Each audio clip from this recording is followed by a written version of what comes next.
$1 billion. That's how much Jeff Bezos wants to spend on his new little project. It's the Three-Body Problem project. The Three-Body Problem is this science fiction series written by a Chinese author, and it's also one of Jeff Bezos' favorite books. But more importantly, this book has the chance to go up against HBO Max. Amazon Prime Video is trying to build up their streaming service, but everyone online everywhere can talk about for years upon years, just year after year, is the Game of Thrones series on HBO Max. That's it. That's the topic of discussion. Or perhaps it's the Marvel Cinematic Universe that's grossed close to $30 billion, or Star Wars sitting at $11 billion, Harry Potter at $10 billion. So Jeff Bezos, he's going to put $1 billion on the line to make the next big series. Side note, it's not just a money pit. If it's executed well, it's going to be very lucrative. Some sources state that the Game of Thrones franchise made HBO Max about $3.1 billion in just subscriptions, which is about double what it costs to produce and make the whole show. So that's a pretty good return. That's like a $1.5 billion return. And then just the future retention of subscription-based clients that are going to stay on the platform after the show is over. I mean, it's huge. On top of that, Jeff Bezos is worth over $200 billion. So spending $1 billion would be the equivalent of if someone has $200 and they spend $1. Or if you have $2,000, you're spending $10. But $1 billion is still $1 billion. And if they pull all of this off, it's going to be one of the most expensive series to create of all time. So for 8 months, Jeff Bezos has his top team on the deal in order to spend $1 billion to create a multi-season sci-fi show and to bring more viewers to Amazon Prime Video. There's a few obstacles. There's a few hoops that they have to jump through. First of all, they have to get the licensing rights to the English adaptation of the Three-Body Problem. The owner of the copyright, so the owner of the intellectual property, the IP, is a Chinese gaming company called Yuzu Gaming. It is one of the biggest gaming companies in all of China. Once they secure the rights, which is probably the trickiest part because Amazon is reportedly going up against Disney and Netflix, who are all basically racing to try and create the next Game of Thrones series, all fighting for the Three-Body Problem rights. But once they get past that massive hurdle, then they got to go into production, which is a whole other mountain, finding the right producers, the right directors, the right cast, and to do all of it in a timely manner and stay under budget, which are like $1 billion. Shouldn't it be easy? Apparently, it's a very difficult feat, and they're this close. Amazon is this close to closing the deal. The CEO of Yuzu is flying in from China, from Shanghai to Los Angeles for an in-person meeting. And from what Amazon can tell, I mean, he seems ready to sell them the rights. The Amazon executives, they're waiting in this massive conference room in LA for the Yuzu team to arrive. And of course, the CEO of the Yuzu gaming company, Billionaire Lin Chi. He's the founder and CEO and one of the youngest billionaires in all of China. A few minutes later, the door to the conference room slams open. A whole entourage of Chinese men walk in.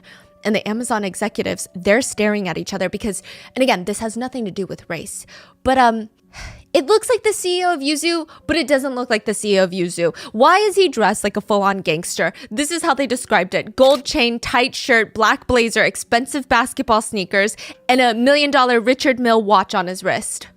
The CEO of Yuzu looks like gangsters. Yeah, they said they look like gangsters.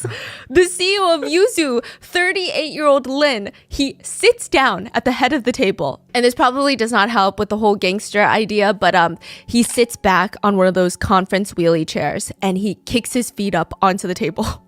Just like, no way. Yes, it is so unexpected. The Amazon team is so confused, but also they got to act like it's just another normal Tuesday for them.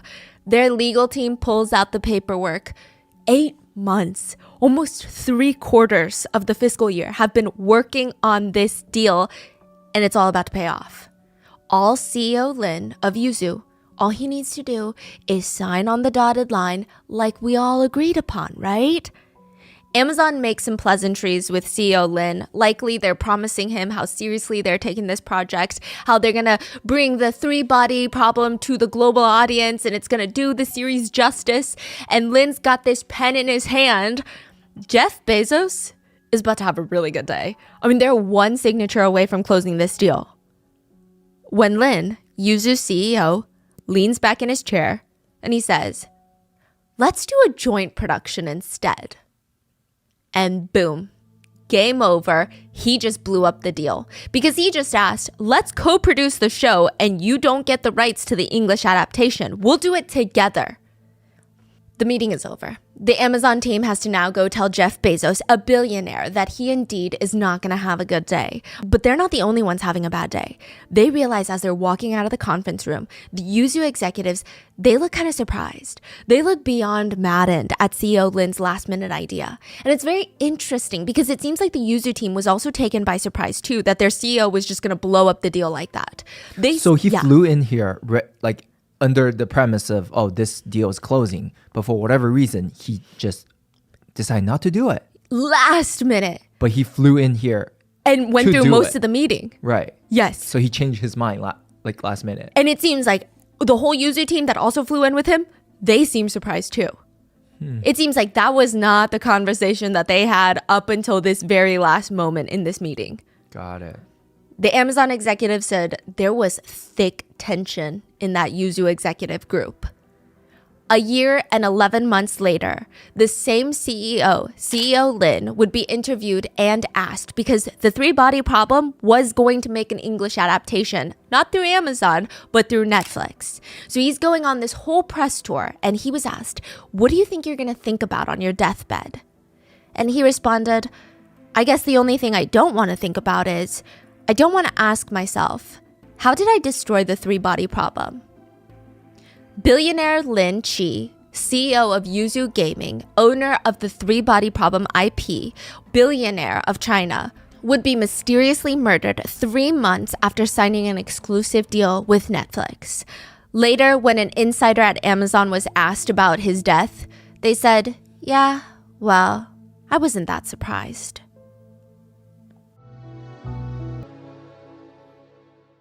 We would like to thank today's sponsors who have made it possible for Rotten Mango to support World Central Kitchen, a nonprofit that is at the front lines. They help provide fresh meals to survivors of disasters and humanitarian crises. And as of right now, their focus is providing fresh meals to Palestinians in Gaza. This episode's partnerships have also made it possible to support Rotten Mango's growing team of dedicated researchers and translators. We would also like to thank our listeners for your continued support as we work on our mission to be worthy advocates of these causes. As always, full show notes are available at rottenmangopodcast.com. And before we get started, a few quick disclaimers. I am not a physics expert or a science fiction enthusiast. Even though I am trying to be recently, I did try my best to research the Three Body Problem plot and universe and a lot of the central themes and concepts, but we did mainly focus our research on the crime of today's case and not necessarily on the book itself. So please, if there's anything that is summarized a bit much or not exactly how it's presented in the book, please let me know. And with that being said, let's get started. Christmas Day 2020. Most of Shanghai is pretty quiet. It's middle of lockdowns. It's holiday season. So most of the commercial buildings, the spaces, they're completely shut down. Doors are locked, lights are off, except one single building in the middle of the financial district in Shanghai, the headquarters for a massive gaming company called Yuzu.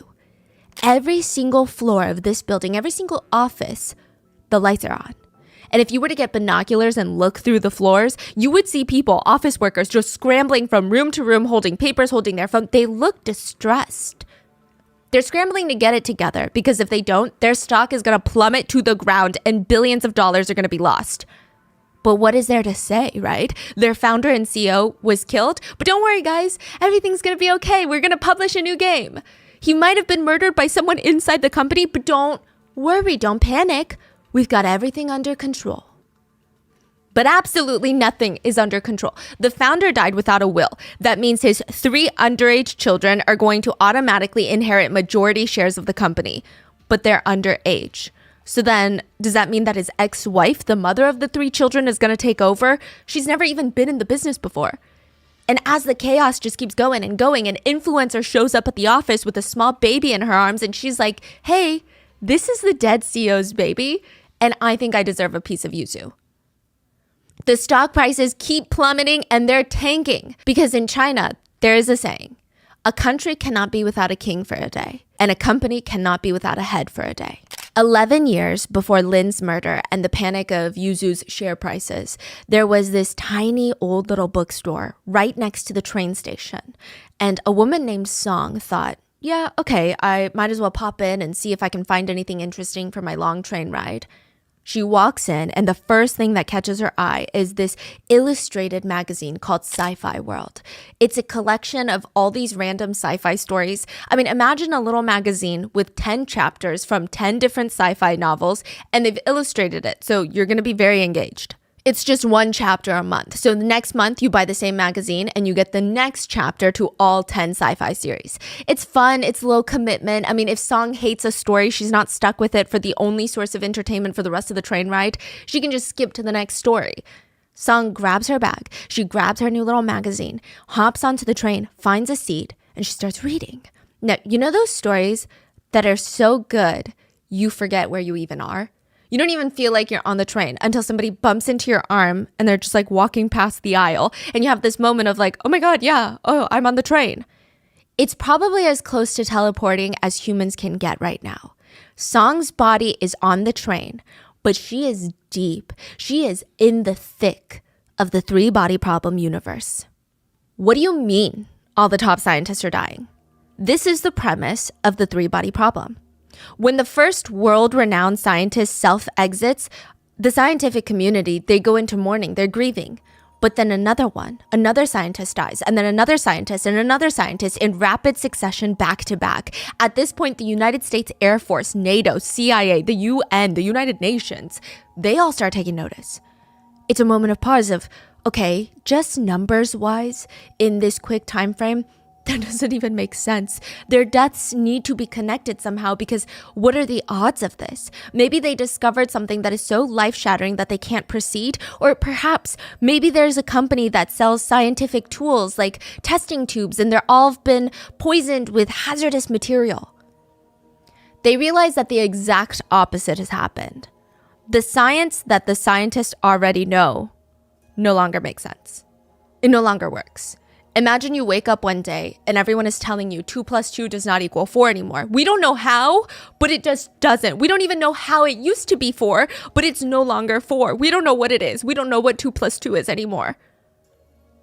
One of the scientists even left behind a note. All the evidence points to a single conclusion. Physics has never existed and will never exist. There wasn't even a signature on it. A brilliant mind just gone after writing those weird, ominous words. Like, what do you mean? Physics never existed. Yes, it does. And somehow, all of these scientists' deaths, all the roads, they lead to a woman named Ye Wenji. Wenji is a brilliant Chinese astrophysicist, and she takes after her dad. Well, she did before he was murdered in front of her face. Wenji's dad was a physics professor at the top university in China, Tsinghua, which was not something that was appreciated during the Cultural Revolution. So the book does kind of take some inspiration from history. And maybe he could have continued his research discreetly in private, but his own wife and one of his own daughters, Wenji's sister, betrayed him, turned him into the authorities, and reported him for teaching materials in his class that went against the rule of the country. He was murdered in front of his family as punishment, and also as a warning to everybody else. And for not betraying her father, like her own mother and sister did, Wenji had to watch her father get murdered. She was labeled as a traitor and thrown into a prison. And she's going through this very vulnerable moment. She has an overwhelming sense of betrayal from her own mother and sister, her country, and her dad. And the only one that she might have been able to go to for comfort, the only person that she could have perhaps turned to was a professor who also served as like a mother-like figure. But when she goes to her office, she finds out she has also been killed. And it's just back to back. Wenji is going through it. I mean, the worst things imaginable just happened like a normal Thursday for Wenji. And then in prison, Wenji is forced to denounce her father as a crazy man with conspiracies and not a brilliant physics scientist, but she refuses, which results in freezing cold water being dumped on her and her almost freezing to death and dying. And so from there, from prison, Wenji is recruited to work at this very secret military base located in the mountains. The only thing there is this giant satellite at the very tip top of the mountain, a giant radar dish. And this is very interesting because she is imprisoned for her knowledge, but they also want to utilize it and use it for their purposes. The military sector that she is, to a degree, forced to work for, their purpose is top secret. It is to search for extraterrestrial life. It's to look for aliens. Wenji, being the smartest person there, she discovers the best way to send messages into the universe, like hello, for other forms of life to hear and try to communicate with, is to amplify the message by using the sun. Think of it this way. They're throwing out messages into the universe, but nobody's responding because it's not going far enough. They're still staying in their solar system, so they need to make it go further. And they use the sun almost like a magnifying glass, almost as a messenger. She keeps sending message after message to the sun, and finally, 8 years later, Wenji gets a message back. She starts freaking out, but she doesn't tell anyone else on the base or even her superiors that somebody responded, that they just received a message. Instead, she silently opens it herself, and the message is nothing like what she expected for the past 8 years. I mean, what do you expect from aliens to say? For 8 years, you just say, hello? The message reads 3 lines. Do not answer, do not answer, do not answer. Wenji is holding her breath. She's waiting. She doesn't know what that means. And then another message pops up. This world has received your message. I am a pacifist in this world. It's the luck of your civilization that I am the first to receive your message. But I am warning you, do not answer, do not answer, do not answer. There are tens of millions of stars in your direction. As long as you do not answer, this world will not be able to ascertain the source of your transmission. But if you do answer, the source will be located right away. Your planet will be invaded and your world will be conquered. Do not answer, do not answer, do not answer. Wenji doesn't know it yet, but this is a message from the San Ti, which directly translates to 3 bodies. They are aliens that no longer have a stable planet to reside on, and now they want to take over Earth. The green message is flashing on her screen, and Wenji is strangely excited. She's shocked. She's scared. I mean, for 8 years, she's been sending message after message to the sun, and she had, I don't know, maybe the world's first confirmation right here on her screen that the universe is not empty, that they're not alone in this galaxy, which means whoever is sending this message to her right now is, if her calculations are correct, 400 light years away. Even if they travel at top speed to Earth, they will arrive 400 years later. Wenji hesitates. What does that mean? Like, what is she going to do with this information? But she has this realization that humanity will never save itself from itself. All humanity does is justify their actions and focus on their own pain. When Wenji saw her mom again after her dad's murder, because her mom betrayed their father, when she saw the guard that actually murdered her father, they both felt justified. Neither of them apologized to Wenji. They both felt like it's normal to inflict pain on others because they themselves are in pain. Humanity is selfish. Humanity is incapable of solving its own problems. Humanity is actually beyond saving. Unless someone from the outside can help. So she clicks send.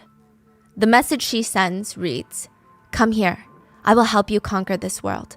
Our civilization is no longer capable of solving its own problems. We need your force to intervene.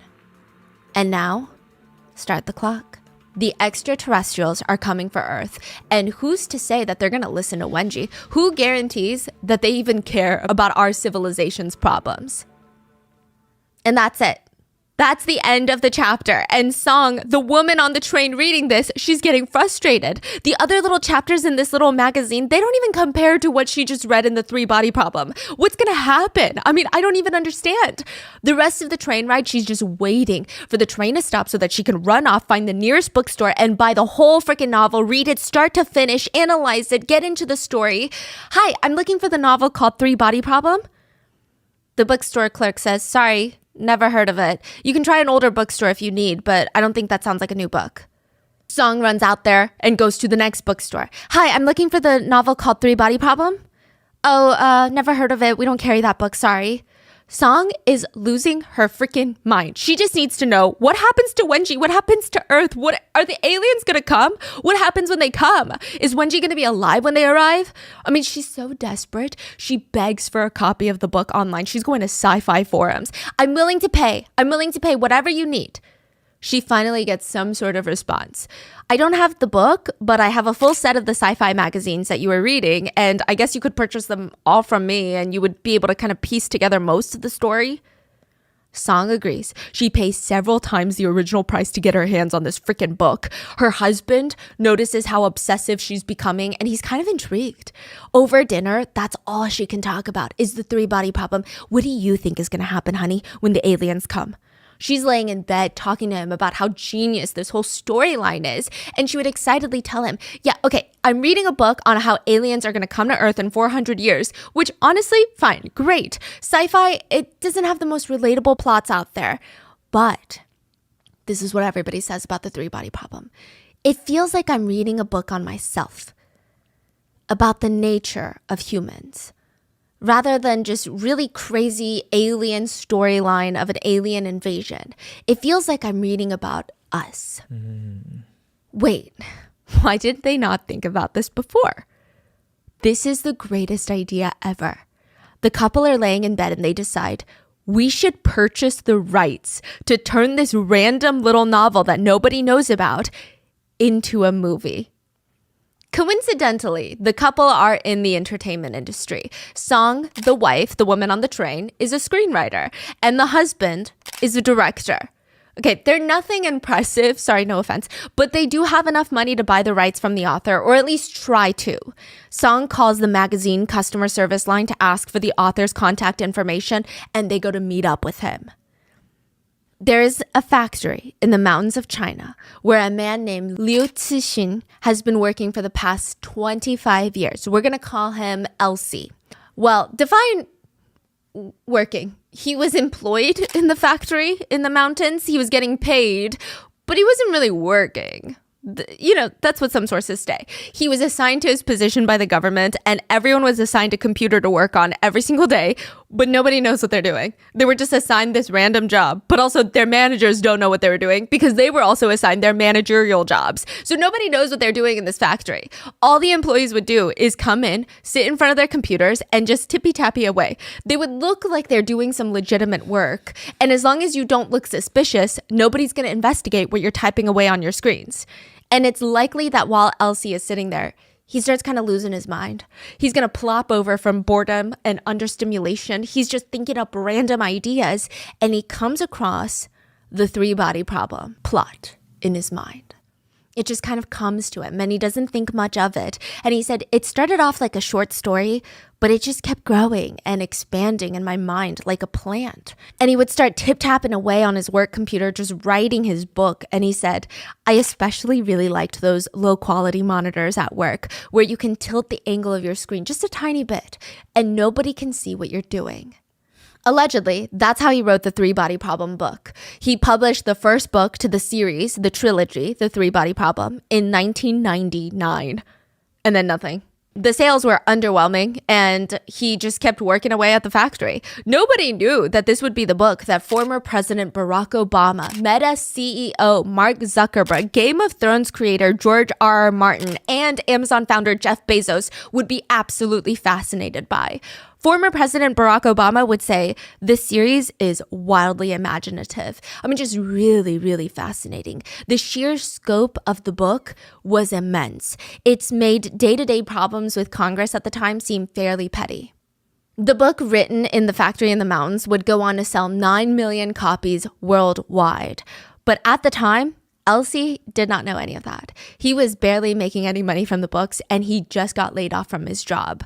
And he is about to get taken advantage of. Now, I would not feel too bad for this author because he has made some really unhinged comments that I can't even really dive into because some of our relatives that live in the area that has asked us not to comment because my comments can impact their lives. Yeah, don't feel bad for this guy is what I'm trying to say. So at this point in time in Elsie's life, he has no idea that everything is about to change if he just sticks it out for perhaps another year, that he's going to be known as the father of science fiction in China. Instead, he makes a deal with who I imagine he believed would be the closest to the devil at that point.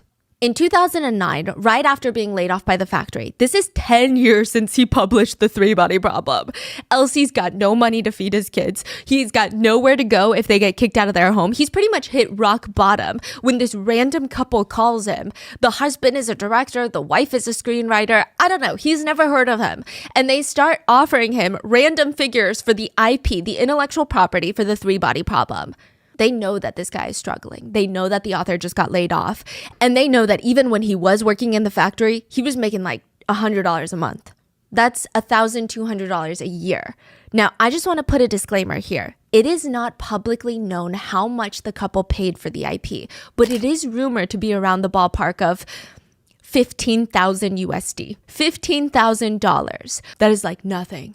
And the couple probably knew that since they work in the industry and they know that the author really, really needs the money. Song and her husband, they get really aggressive with it too. So they purchase the IP for all of the movie and TV rights for all 3 books of his Three-Body trilogy, The Three-Body Problem, Dark Forest, and Death's End. The author hadn't even finished writing the 3rd book yet, and they wanted the movie rights to the future work. So to clarify, the author has other series that he's written that have also become super successful. He maintains the royalties off the book sales of The Three-Body Problem. He's just selling the movie and TV rights, as well as merchandising rights, like the intellectual property to turn it into games, to turn it into a theme park if they so wish. So this couple, they're getting the deal of a lifetime. People liken it to picking up a rock on the street, just a random rock, dusting it off, only to discover it's a 10-carat diamond. Like, what are the odds of that? Do you know what the Fermi paradox is? Imagine you're in your front yard, watering your flowers. Your family is inside your house, dancing to music while they're cooking up a breakfast. Your dog is running around in the backyard. You're busy swatting away all these bees. And oh my God, you see this cute little bird on your bird feeder. And there is just so much life on your house, outside on the lawn, inside your house. But then when you look to your left, where your neighbor is supposed to be, if you had one, it's just a barren desert land. You have green grass. You've got all these cute little animals and birds flying around. You've got all of this. And to the right is just a barren desert land. And then you look to the other side, to the left, more barren desert land. So one day you get curious. You send a drone out for as long as the drone goes, and you send it all the way down what would be probably down the neighborhood. Nothing. There's nothing, just barren desert land. So then you hook up the drone to the biggest battery you can find and send it all the way out, and it comes back and it's just barren desert land. It doesn't look abandoned. It doesn't look like someone was there and then left. There's just no signs of life anywhere outside of your tiny little lawn and your tiny little house. So your house is in the middle of the desert. Yeah, and you're the only one with green grass and all these animals and plants that are thriving, but that doesn't make any sense. Because what are the odds that you found the only patch of livable area? Like, that doesn't even make sense, that your house is the only thing in the entire universe that has life. So the paradox is, if that doesn't make sense, that means there is other life out there. But then how come we don't see them, or hear them, or know about them? Why don't they reach out to us?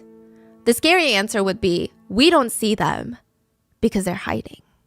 The dark forest theory, according to the Three-Body Problem, is a very dark take on the Fermi paradox, which is each civilization's goal ultimately is survival, nothing else.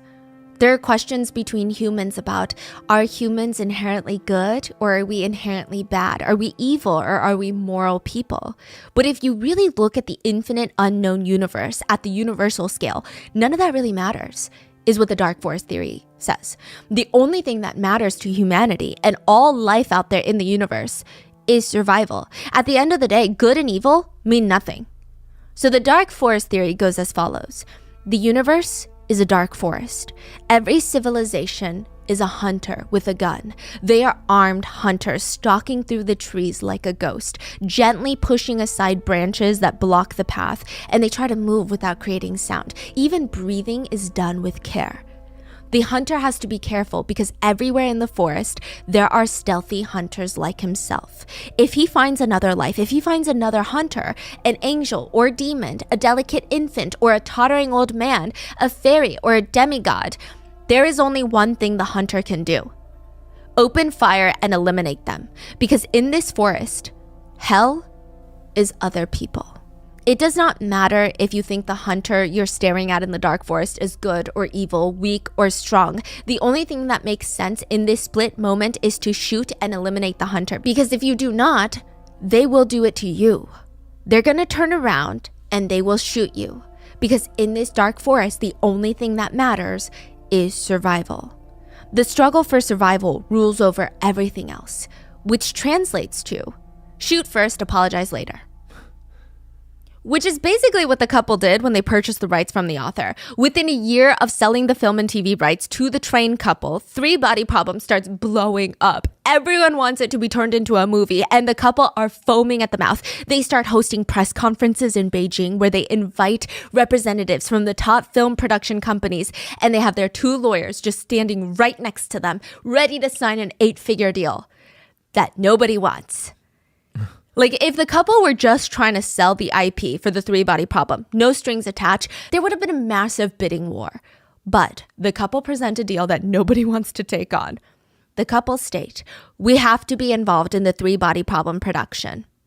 The offer is, we want to have 6 episodes, a 6-film series with an investment of around $25 million for each of the movies. We want to be heavily involved. The husband will be 1,000% the director and the wife will be 1,000% the screenwriter.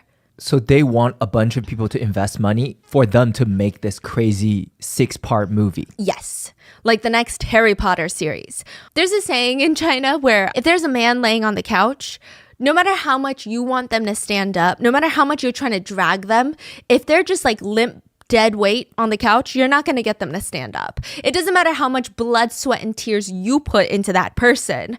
They're going to stay laying on that couch. They're going to stay horizontal. The couple's skills are basically non-existent.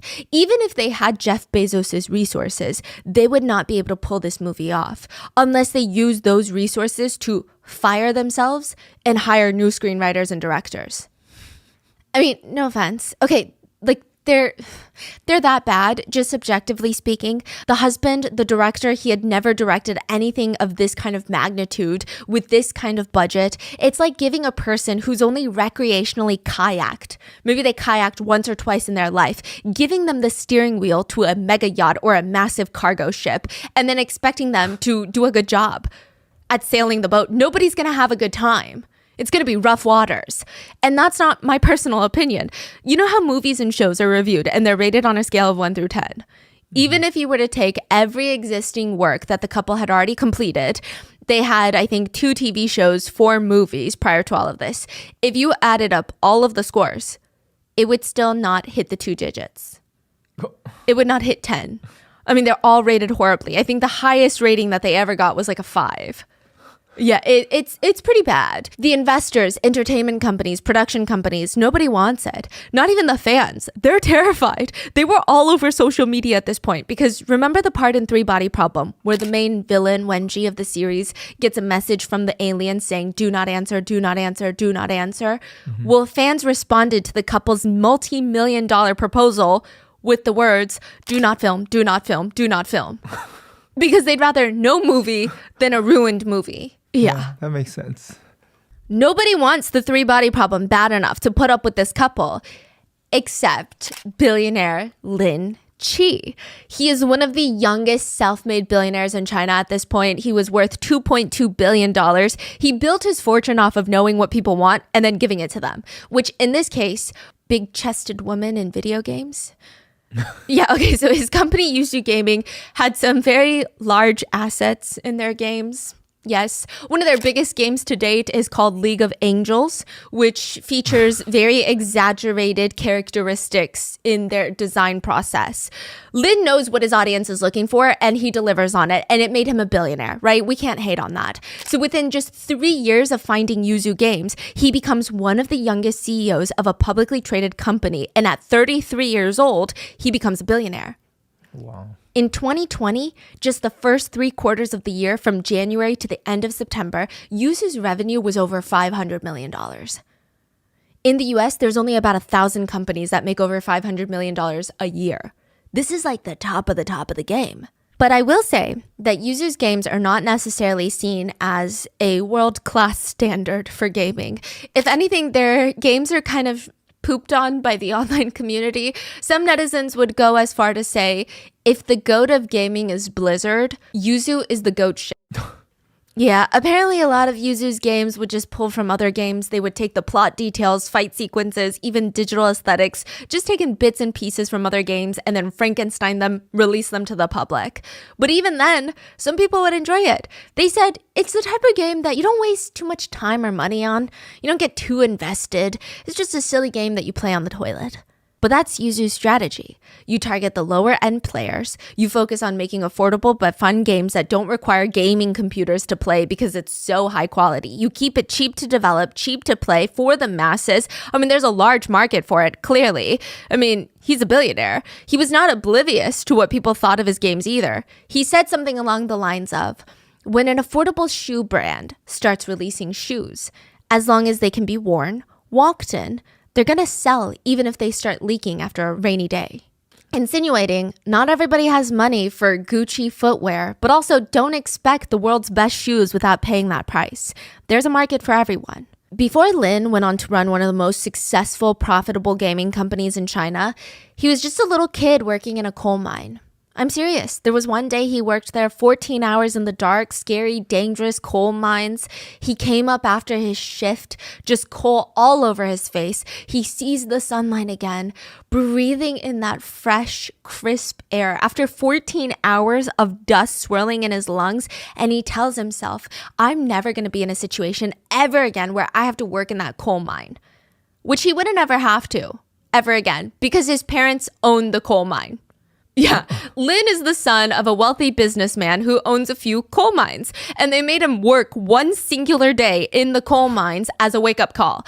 To give you some context, Lin's parents have money, but they also have zero time. So Lin's whole childhood, he doesn't really remember his parents, but he does remember that they would send him living expenses every single month. And by living expenses, I mean allowance for takeout food.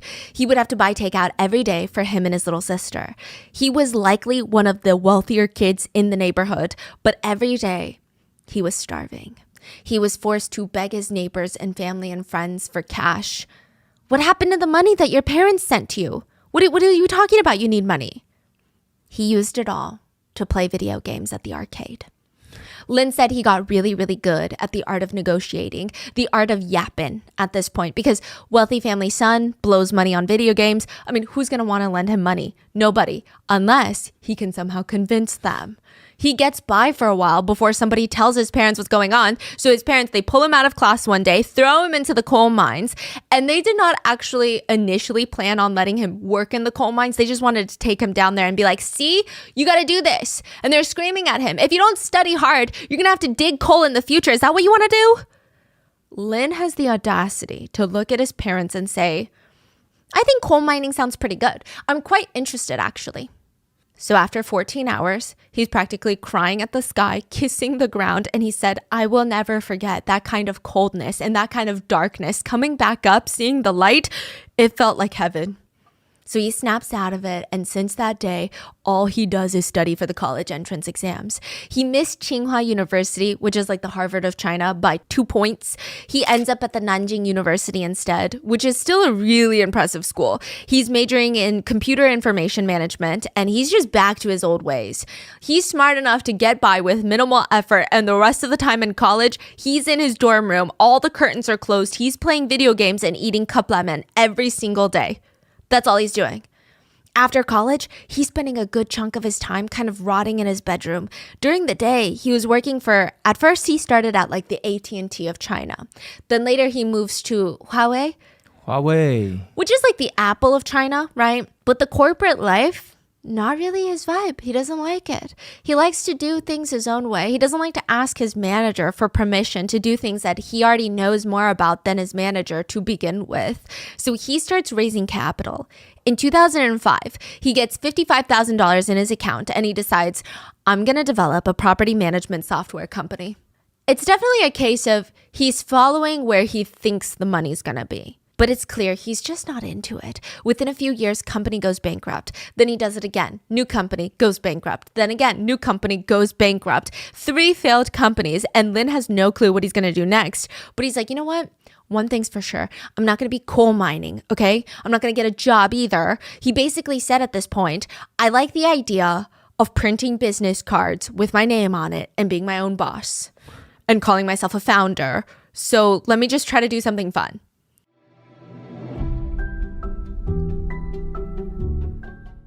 So many of our friends and family have been starting small businesses, and I'm so excited for them. I love seeing people go after their dreams. And if you or anyone you know is starting a small business, I'm going to give you guys the same advice I always give my friends. If you're selling any kind of product, you need to look into Shopify. Shopify is the global e-commerce platform that helps you sell at every stage of your business. From the launch your first online shop stage to the first ever real life store stage, all the way to, did we just hit 1 million orders stage? Shopify's there to help you grow. No matter what you're selling, whether it's scented candles or jewelry or anything in between really, Shopify has the tools to help you grow no matter how big you are right now. Shopify is the most user-friendly e-commerce platform I've ever seen and used. We used it when we were selling Grandpa Mango merch, and I am not the most tech-savvy person to say the least, but it was so easy for me to navigate Shopify. The best part is that you don't need to be an expert to grow with Shopify. They've got these beautiful templates that let you customize your online store. Even if you're not good at graphic design, you don't need to pour a lot of funds, especially in the beginning, into making it beautiful because Shopify's got those templates. They have built-in tools to help you organize marketing campaigns, even if you don't know anything about marketing.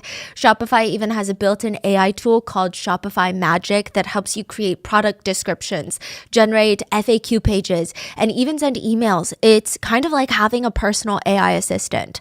Shopify helps you turn browsers into buyers with the internet's best converting checkout, 36% better on average compared to other leading e-commerce platforms.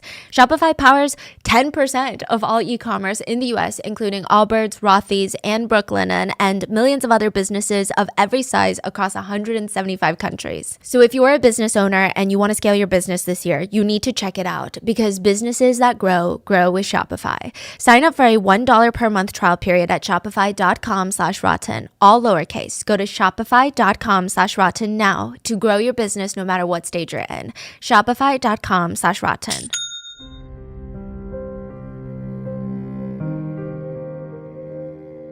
Comes his fourth idea. He's thinking everything I thought was going to make money ended up not making money, so why don't I just do whatever the hell I want to do?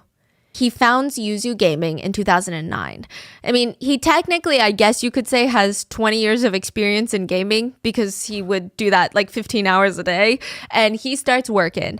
Back then, there used to be games where you would have to purchase the CD for, which I still believe exists, but you would have to get a CD, put it into your computer, and then you would play the game on the CD, and it was just a lot. But around the time that Yuzu was founded, it was the beginning stages of internet games where you would just get on your little computer and instead of going to the store buying a CD, you would just type in Tetris.com, and without going to the store, you would be able to play Tetris on your computer without a CD. Yuzu was one of the bigger web game companies for a while. They were like part of that trend, the initial trend. The first game that they ever released was called 36 Tactics. It was a strategy game which surprisingly did really well outside of China. Yuzu starts catching on to that very quickly, and they start catering their games to people outside of China using Chinese aesthetics. So they released a game called A Sword in 10 Years, which was influenced by Chinese traditional martial arts, but it was digestible for foreigners. So it does really well. By 2011, the company was consistently launching games every month or every other month. And by then, Lin's personal net worth broke $1 billion. He's at the top of the wealthy list in China. And I will say, a lot of people were not the most fond of Yuzu or the most fond of Lin. He was someone who really appreciated the finer things in life. He's one of the youngest CEOs on the billionaire list, and he definitely was not afraid to spend money. I guess you could say that this man really knew how to live life the wealthy way. If he liked something, he wanted the highest quality, the best version of it all the time. He had this obsession with tea, specifically pura tea, which is fermented tea. It's pretty intense. It's actually known as one of the teas that you really only see very serious tea drinkers or collectors drinking. They call it the champagne of tea because it's really only grown in one region of the world, in the Yunnan province of southwest China. There are other places that can harvest this type of tea leaf, if I'm not mistaken, but it would be called something else. The tea leaves go through natural fermentation. It can last for months or even years, depending on the tea leaf. Apparently, the longer the tea ferments, the more flavor there is. They say it ages like fine wine. And some of the tea leaves for this specific tea can be over 1,000 years old. Like the top of the line can easily go for $5,000 a pound of tea leaves. Yeah, it's like a huge thing. Yeah, one enthusiast described it as like a perfume. The way the tea hits you, the way it hits your mouth, the way that it trails after you swallow it, the feeling is akin to exhilaration. Lin would send his assistants or his tea collectors specifically to that region in China that makes that tea to purchase it on site because he doesn't want to just get a random bag of tea. They need to pick the specific tea leaves. He was very serious about the things that he liked. He also very much likes wine. So he created his own little wine fund where he invested $5 million just to acquire the world's finest wines. He even constructed this massive kitchen next to the Yuzu headquarters where he had 2 Michelin star chefs sitting around, just on standby, ready to cook a meal for him whenever he has a little craving. I mean, he truly was a character. The CEO of Meituan, which is like the Uber of China, said this about Lin. He's got the strength of a dragon and the fierceness of a tiger. He's full of energy. He's a force to be reckoned with. And more on that, like more on the fierceness of the tiger aspect. Apparently, Lin is incredibly hot-tempered. He's got this short fuse. There's allegations that he cannot even go 10, 20 seconds without interrupting someone. But other people said, well, not really. I mean, I guess you could put it that way, but it's more the fact that Lin is super direct and he's very intense when he's expressing his thoughts compared to other people. People who are not used to his level of passion, they would call it a bad temper. That's a very nice way of putting it. I mean, perhaps both are true at the same time, but all I know is Lin is a very polarizing figure. Either people love him and respect him, or they love, respect, and fear him, or they hate him, despise him, and fear him. Because one way or the other, how do you not fear a billionaire? Some of his other billionaire friends said, I just think that the public is scared of his ambition. He was always there holding a glass of expensive wine, talking about his imaginative thoughts for the future. The guy is full of dreams. And his next ambition was to globalize the Chinese entertainment industry. Eventually, Lin wants to pivot Yuzu away from affordable online games to real content. He said, in the early days, Yuzu's team goal was simple and pure: get things done. To be honest, I'm a very realistic person, but my reality is different from ordinary reality. I think games can make me wealthy and enable me to create value. Only when you have money can you realize your ideals and dreams. And his dream was to create a new IP that would live on even after he's gone, a whole legacy, create a whole universe that would rival the likes of Harry Potter, Star Wars, Lord of the Rings. I mean, isn't that crazy? One person or a few people, they think of something in their minds. They create like this fake universe, and it's so good that it becomes part of the real universe, that everybody loves this world, that it becomes part of the real world. That's deep. That's what Lin wants. And he wants to bring Chinese culture and talent into it. He said, our movie industry is still dominated by Hollywood. Every time aliens attack Earth, the globe, why is it that only American soldiers save Earth? He wants to become the world's leading provider of entertainment services, create the Chinese marvel. And the only way to get there, that he felt, build a whole universe around the IP of a famous series, is the 3-body problem. In the 3-body problem series, the Santi, the aliens who want to invade Earth, they send a collective message to all the humans, to all of humanity before they arrive on the planet. 3 simple words. You are bugs. You are bugs. We are bugs. We are bugs. Humans are bugs to them. Now, 7 years after the couple acquire the IP for the 3-body problem, they purchase it from the author. Billionaire Lin, licenses it from them. So he's not buying the rights. He's saying, okay, I'm going to co-produce a 6-film series with you. Like, let's start with the first movie. Finally, somebody wants to work with the couple after 7 years. Lin even has the author come onto the project as an executive producer. He's willing to hire the top VFX, special effects teams from Hollywood. A lot of the big names at the time were casted to be part of this series. And when they finally wrapped filming, they had the first version of Lin's hopes and dreams basically on a disc in their hands. He's so excited. He invited his closest friends and family over and some of the top film critics in the whole nation to come and witness the first ever viewing of the first ever film of the 3-Body Project. After they watched the movie, the whole room was silent. I mean, nobody even knew what to say about it. It was just so... The ones that were a bit nervous around Lin, they came up to him and they said, it is so good, so moving, so touching. I mean, captivating, really. However, I do think it's a little bit too forward thinking for the mainstream audience. You know, they're all kind of dumb and this is too artistic. I think I'm scared that this type of art, this level of craft and creative expression is just going to go over the general audience's heads. You know, it's just almost too good. Yeah.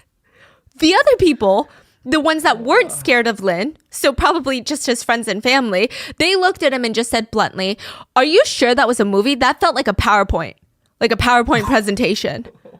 The movie was filmed with 50 screenwriters. They would go scene by scene, 50 screenwriters to write a 2-hour movie. I mean, think about it this way. Game of Thrones, for like all, 8 seasons, only had 7 screenwriters. 7. Wow. Yeah. So 50, I mean, each scene is probably written by a different screenwriter. So the whole tone, the messaging, the plot, it's all lost. Every 2 seconds, a whole new vibe, a whole new mission, a whole new direction. And they're not even communicating well. It's like they stitched together the worst group project ever, just relay racing this shit. Each screenwriter would write a few minutes, stop randomly. I wouldn't even be surprised if they stopped mid-sentence. Then it would be passed on to the next screenwriter, then the next. I mean, to give you an idea, again, 7 screenwriters for Game of Thrones. They're using 50. It just makes zero logical sense. I mean, it doesn't, more does not mean so better. many?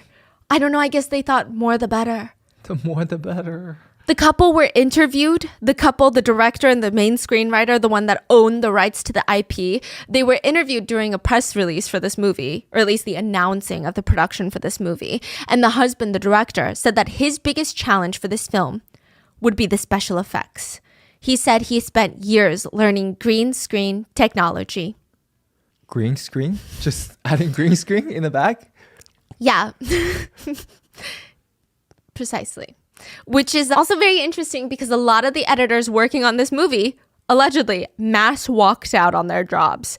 They were having to sit there 20 hours a day editing the green screen. So let me give you an idea. Let's say my background is a green screen. It would have to fit the whole frame, right? Yes. And then you would put a little background on it. The director did not buy a green screen that was big enough. Even if the editors had put in a background, the edges of the frame would still not be green screened. And then there were parts in the middle that were not correctly green screened. I mean, it was crazy. So the editors had to sit there, crop out green, and then place green in the parts that were not green screened. And then they could overlay a background on it. It was absolutely horrendous. And also, remember the special effects company that they wanted to work with in Hollywood, one of the biggest names, I believe they worked on Harry Potter? They declined the footage. They declined What do you it. mean? So they get the raw footage of the 3-body problem and they said, what is this? Like, that's not what we're supposed to be doing. Apparently, the couple did not know that if you're working with a special effects company, before you send them the footage, they work with you collaboratively. They make sure that you get the right raw footage that they need in order to do the special effects. You can't just send them random footage. Like, I can't just send them this video and be like, okay, well, can you special effects like an alien invading right now? Thank you so much. Like, you can't just do that.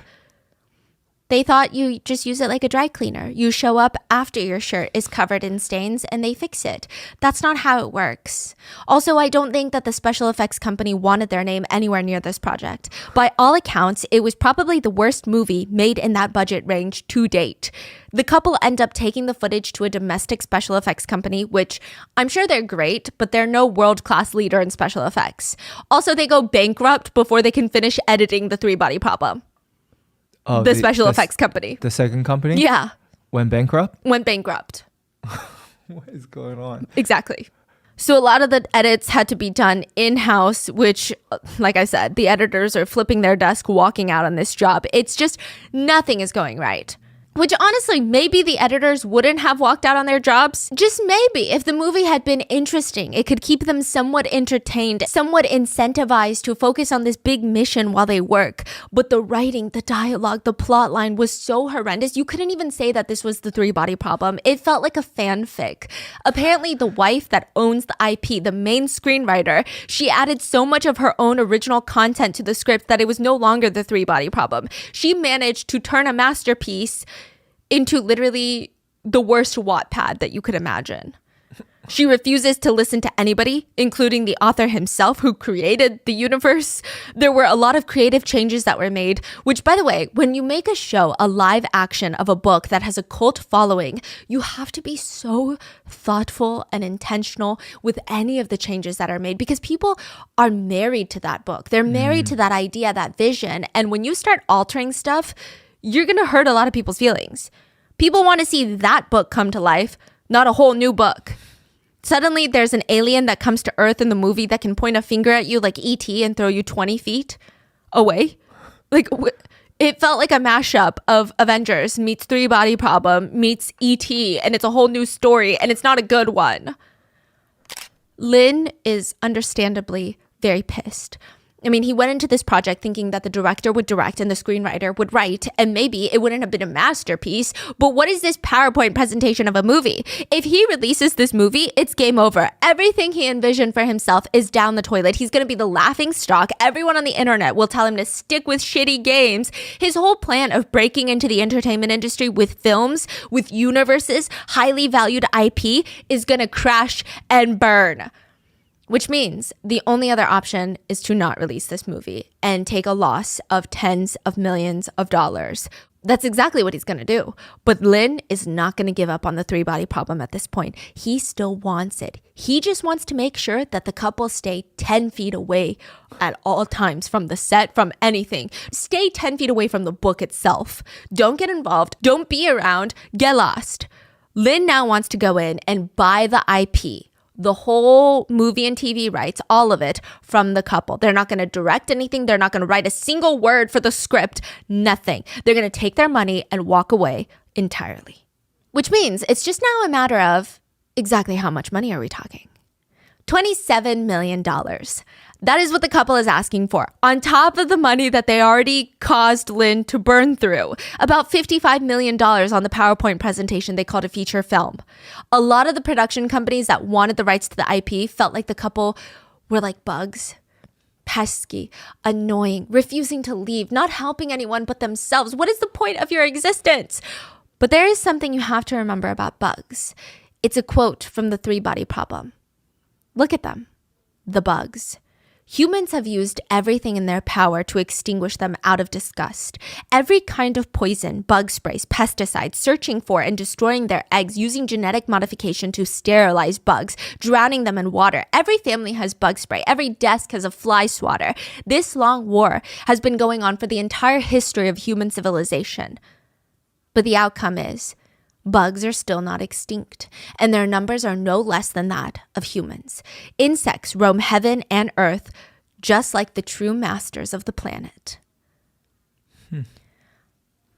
One big problem with the couple, the bugs, is I'm sure a lot of people would do the same thing if they were in the couple's shoes. I would hope not, but I feel like, when money is involved, they just really did not care for the three-body problem. They were willing to die with this series if that's what made them the most money. It feels like they don't care if the fans hate whatever they produce. It feels like they don't care about the integrity of the story. They want to kill the entire trilogy and universe by releasing shitty live-action movies if they can profit off of it. They're like, if the IP is going down, I'm going to go down with it. It's honestly kind of wild. I mean, just the principle of that is not what Lin can get behind. He already blew 55 million on the couple, and now they want another 27. At this point, they're so close to closing the deal. The couple come back and they say, we change our minds. We want closer to 30 million. We want more money. Mind you, they've already somewhat taken advantage of the author and purchased the IP rights for allegedly $15,000. And they're going to make 27 million from 15,000. That's crazy. But they're coming back and saying, actually, we deserve more for this. Lin is aggravated at this point. Technically, $1 million is nothing to somebody like Lin, and he's losing sleep over this whole situation. It really comes down to the principle. It's infuriating him. So one day, his friend pulls him aside and nicely tells him, you're going to lose your mind. Okay, you really are. Here, take this card and call this guy. Who the hell is this guy?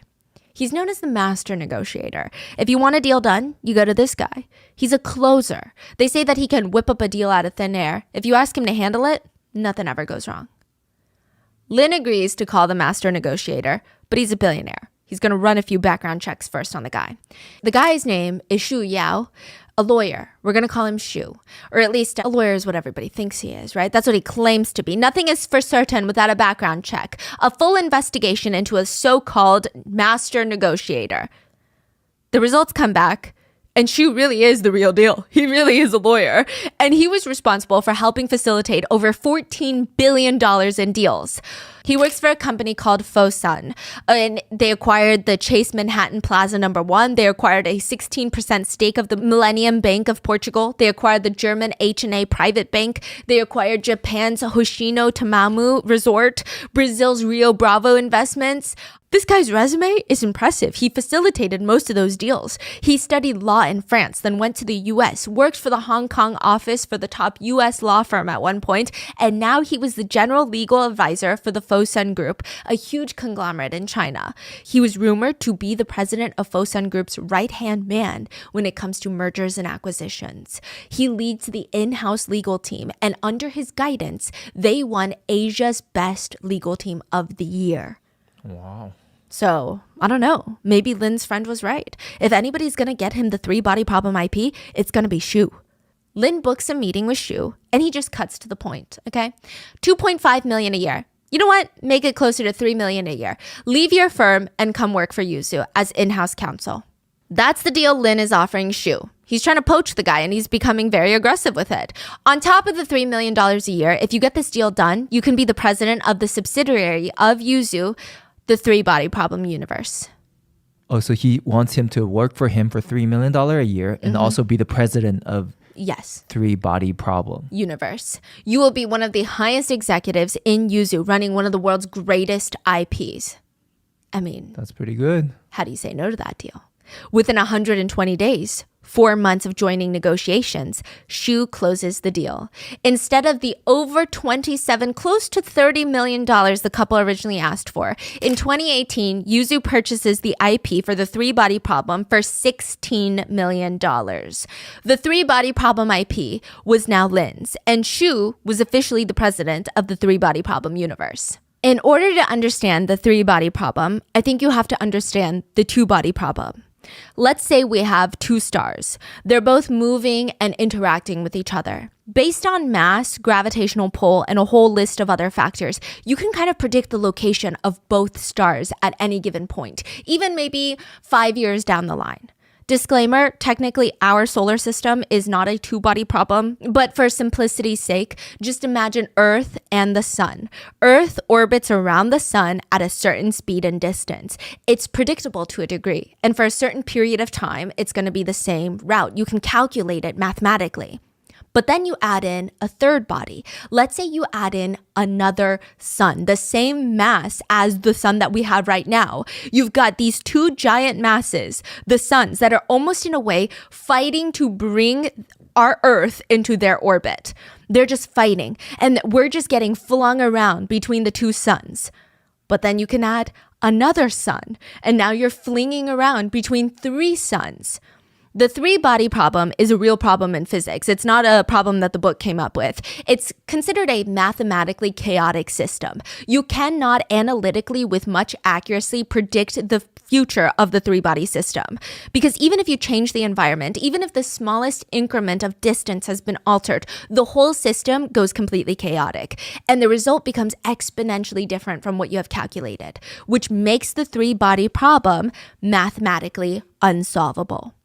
Santi, the aliens in the three-body problem book, which translates to three-body, the Santi are basically an alien race that are faced with a three-body problem of physics in their universe. They live in a 3-star solar system. And because their tiny little planet is orbiting around 3 suns and they're all fighting for the gravitational pull, they're just getting flung around. Their planet is not in any sort of stable orbit. They can't even predict where their planet's going to be in 100 years, let alone 2 years down the line. Sometimes they get flung too close to a sun and their whole planet goes into drought and it's on fire. Then they get flung too far from the sun because of all these different gravitational pulls, and now their planet is completely frozen over. And every time they go through one of these chaotic eras, they have to start from fresh. Civilization resets itself. All development, all technology, everything resets.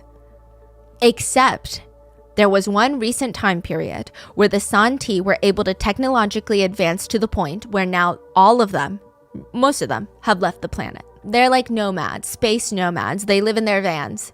They live in their space orbital UFOs.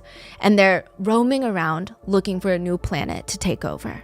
It will take the Santi 400 years to arrive on Earth. But when they do, they will take over. At Yuzu and the newly formed subsidiary company, Three Body Problem Universe, there was actually a lot of cleanup mess to be done. When they started production for the PowerPoint movie Three Body Problem, they were doing press releases. Everyone and their mom in China knew about this movie. They were even announcing when they wrapped filming. All Three Body Problem fans are waiting for some sort of answer. Like, why would you not release when you've already finished filming? Like, what's going on? And so when they took too long, people, netizens, kept saying, like, don't touch what you can't handle. I mean, just stick to shitty games. It's too big. You bit off more than you can chew. The whole sci-fi community was just betting on their failure at this point. There's a lot of negative publicity, pressure, and it's not just the Three Body Problem that's counting on this going well. Like I said, Lin has a whole vision of overtaking the entertainment industry globally. So the first thing he does cannot be a massive flop. He decides to fully scrap the $55 million project and start fresh. He said to the public, there were various objective factors that led to the failure of the Three Body Problem in the past. Today, I have to face those problems alone and bear the responsibility. We have to start from scratch. There is a blank sheet of paper and no baggage now. The new plan now is start the universe with 3 movies, 2 Chinese drama series, 1 English drama series, 3 seasons of animated versions of the Three Body Problem, audiobooks, podcast. The films alone, Yuzu is estimating spending close to $190 million to produce 6 films. Then eventually they can head into VR, video games, art, music, publishing, even offline experiences like exhibits, art installation, theme parks, Three Body Problem themed escape rooms. The objective here being cover every single demographic. The Three Body Problem has a lot of fans now, but create a cult-like following. That's the plan. In order to execute, they're going to need a full team, but also some strong leaders. Lin, the CEO of Yuzu, will be heavily involved. Shu, the lawyer turned president of the Three Body Problem universe, will also be heavily involved. And Lin brings in the third guy, Zhao, a young, experienced executive who will serve as the vice president of the Three Body Problem universe. But like I said, the problem is 3 bodies are chaotic. And now Yuzu has a 3-body problem. September 2020, a lot is happening in the Three Body Problem universe. The IP is finally going somewhere. Okay, it's been, 2 years since they purchased the IP, and now it's doing something. There's at least 3 main big projects in the works. A live-action drama series, 30 episodes, shot in China by a Chinese company, Tencent. It's like the Meta or Facebook of China, if you will. They're going to release it mainly to the Chinese-speaking audience because it's fully done in Chinese. Then another Chinese production, an animated version of the series for Bilibili, which is like the YouTube of China. Lastly, probably the most exciting news for Yuzu and CEO Lin, Three Body Problem was going to be made into an English sci-fi drama after months, potentially even close to a year of nonstop negotiations, meetings, phone calls, weird meetings with Amazon executives, attorneys. Netflix beat Disney and Amazon and secured the rights for the Three Body Problem. Not a co-production, they secured the rights. I mean, okay, a bit more about this Netflix deal, because when it was signed, it was a pretty big conversation amongst Three Body Problem fans and China, since it's a Chinese series. It is believed that Netflix paid Yuzu around $16 million just for the rights for the English adaptation of the series. And they're going to spend another $20 million per episode, with 8 episodes in total to create season 1. That is $160 million for season 1. That's just the production cost. To give you some context, Netflix spent about $2.5 million per episode to produce Squid Games, one of its most profitable shows. The Witcher and The Crown were reportedly said to have a budget of around $10 million an episode. Three Body Problem is going to be double that. It's a little bit more than One Piece, which had the budget of $18 million per episode. Wow. And one of the only shows that top that budget is Netflix's most expensive show to date, Stranger Things, which had a budget of around $30 million per episode. Wow. Showrunners that did the whole Game of Thrones series for HBO, industry legends at this point, David Benioff and D.B. Weiss, they're going to be the showrunners for the Three Body Problem universe in English.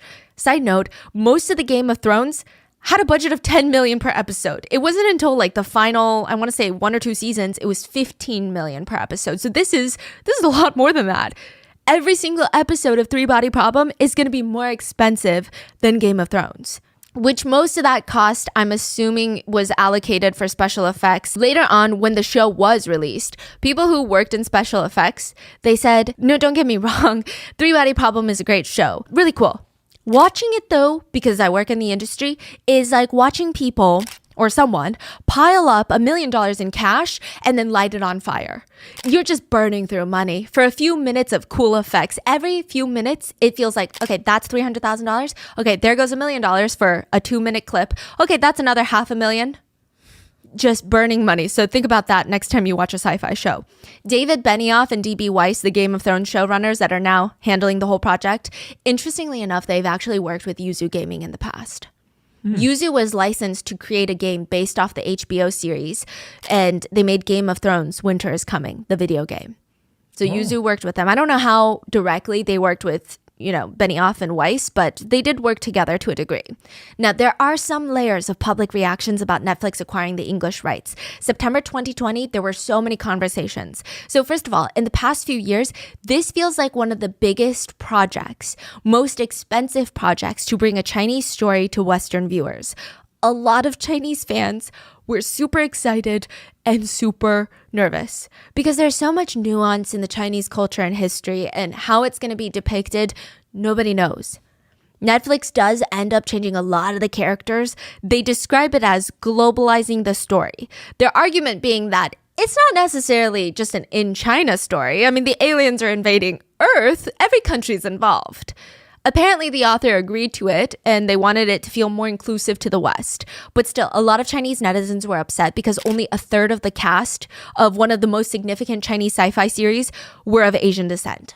A third. There were also some mixed feelings about having the Game of Thrones showrunners be in charge of Three Body Problem. I mean, most of the reactions, I would say, were positive because they're influential, iconic, yes, great.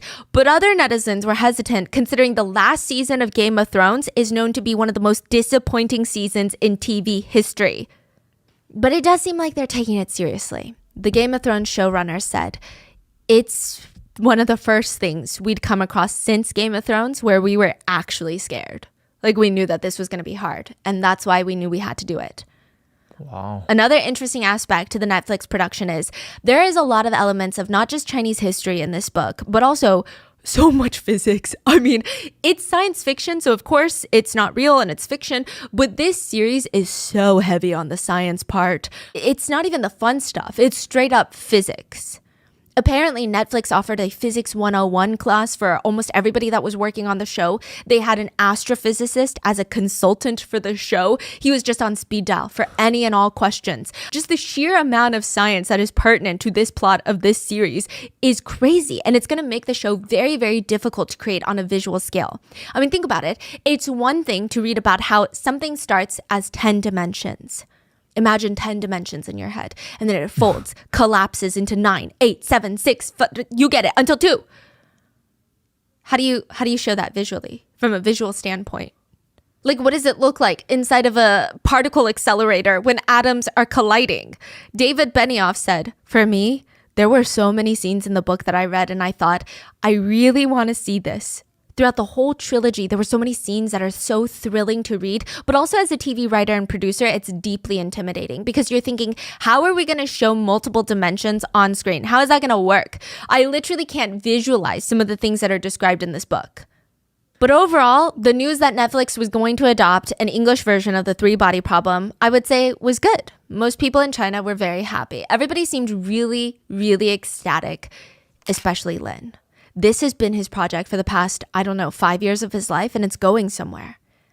3 months later, after the news of Netflix was released, Lin ends up in the hospital. December 16th, 2020, Lin's alarm goes off. He shuts it off. He's laying in bed staring at the ceiling, which already seems kind of odd because Lin is typically the type to jump out of bed, get the day started, but his whole body feels like it's made out of the bruised parts of an apple. That's what his whole body feels like. Soft, painful, sore everywhere, fragile. His entire body is in pain.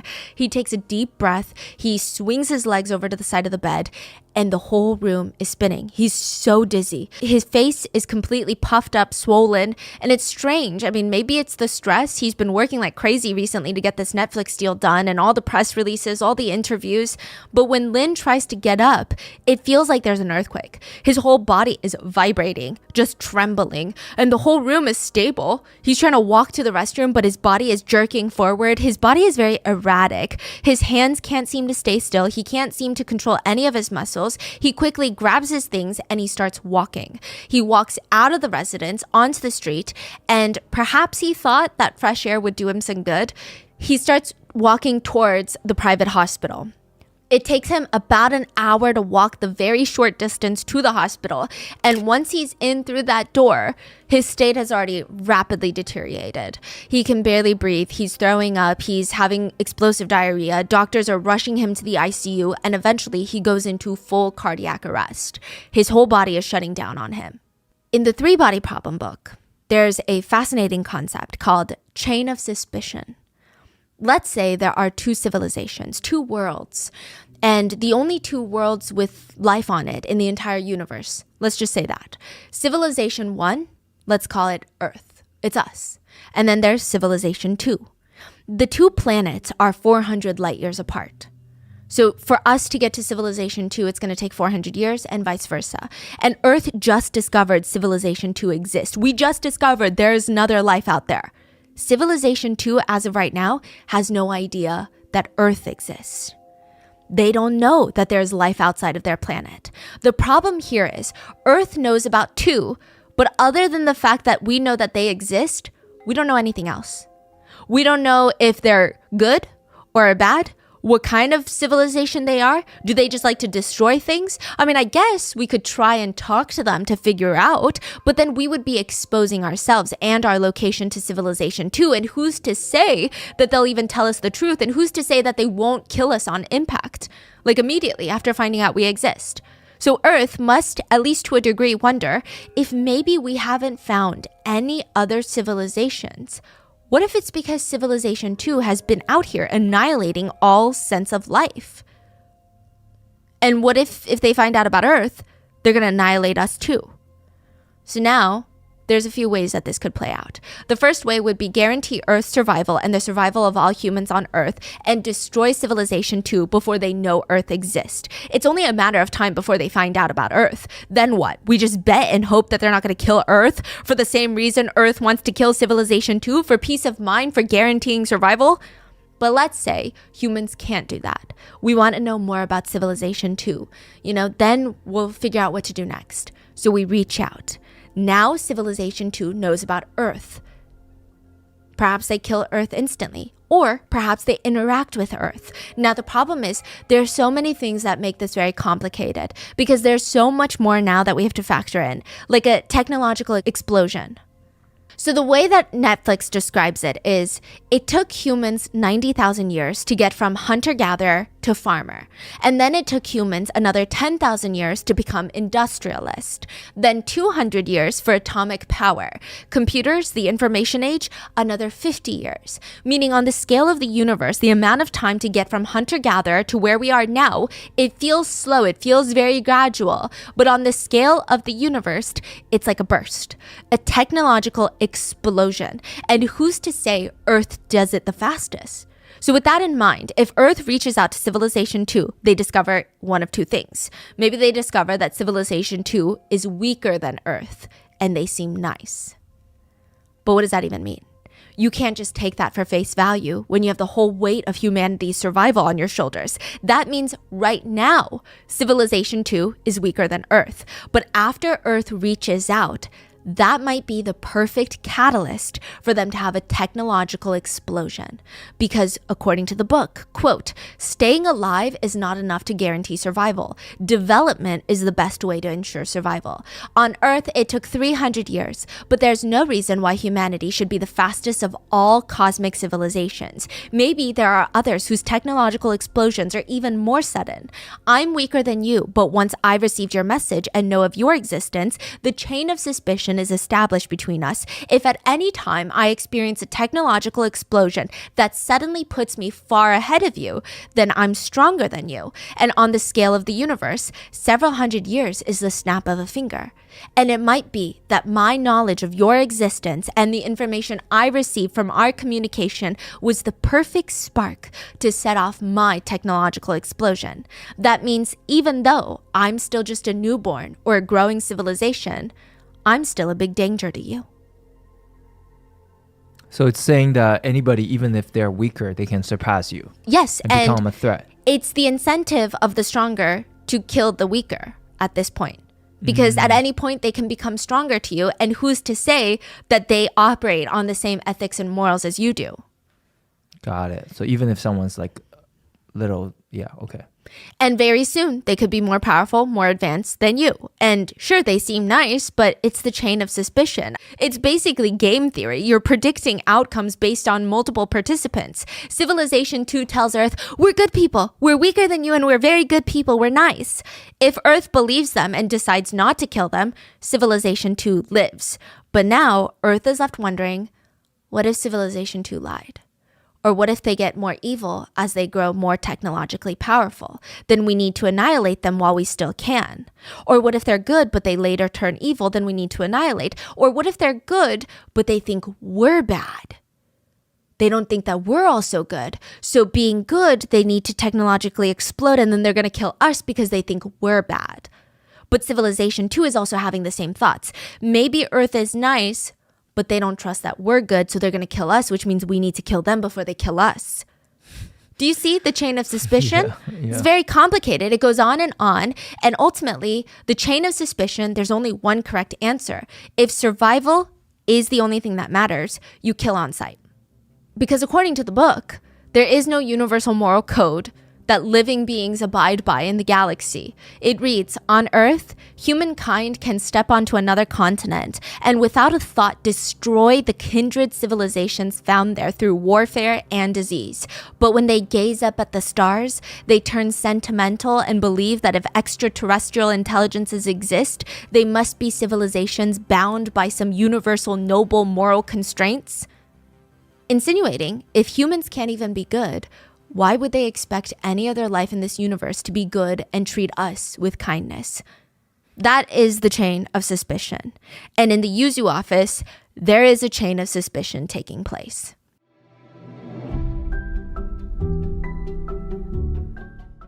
I love every season, but summer nights just hit different. Like, I don't know about the day, but the nighttime is a little bit nicer. There's something about the warmth that makes everything feel so much better. The only bad part about late nights in the summer is late mornings the next day. I always wake up feeling so dehydrated, like a dried up prune, and that is why Liquid IV is a staple in my summer morning routine.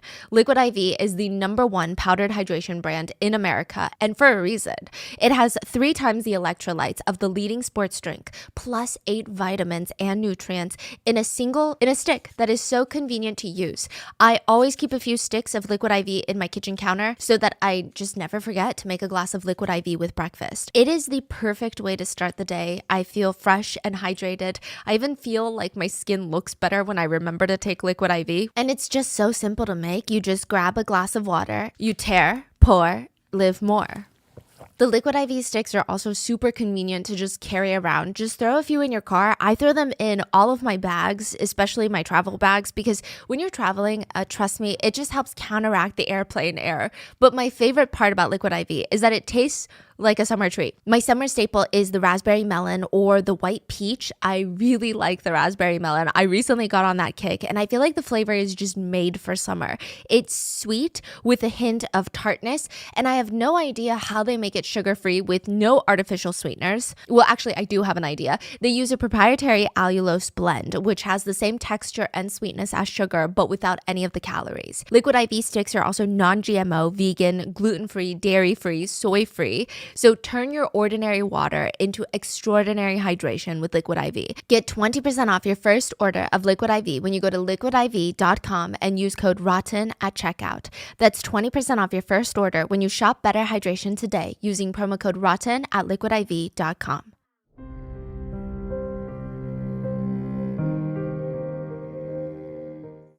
The doctors initially guessed that Lin came into the hospital December 16th, 2020, that he had a heart attack. Lin had a heart attack from overworking, stress, bad lifestyle habits. But very quickly they think, wait, maybe it's not. Maybe something bad happened. Now, I'm not too sure how they came to this conclusion, whether it was from recent experience, symptoms, a gut feeling, or the fact that the patient is a billionaire. I have no clue. But they believe that Lin was poisoned by pufferfish. To test this theory, the doctors run a few labs, and Lin was found to have high levels of tetrodotoxin. He has way more than the lethal amounts in his body. Now, tetrodotoxin is often called nature's most powerful neurotoxin. There's not many effective antidotes, and it's found naturally in pufferfish. That's why they can be very poisonous. And once there's a lethal amount inside the body, it results in typically paralysis of muscles. If it's serious, it leads straight all the way to respiratory death. That is what the doctors believe Lin was poisoned with. Pufferfish poison. He has had no contact with pufferfish recently, and because Lin spends most of his time at work, that leads doctors to believe that he was poisoned at work. Authorities come and they just tear Yuzu headquarters inside out. They've taken out anything that could have been tampered with: water cups, teacups, supplements, anything Lin used daily and came in contact with. They're checking the water fountains on each floor. Everything that has the potential to be evidence.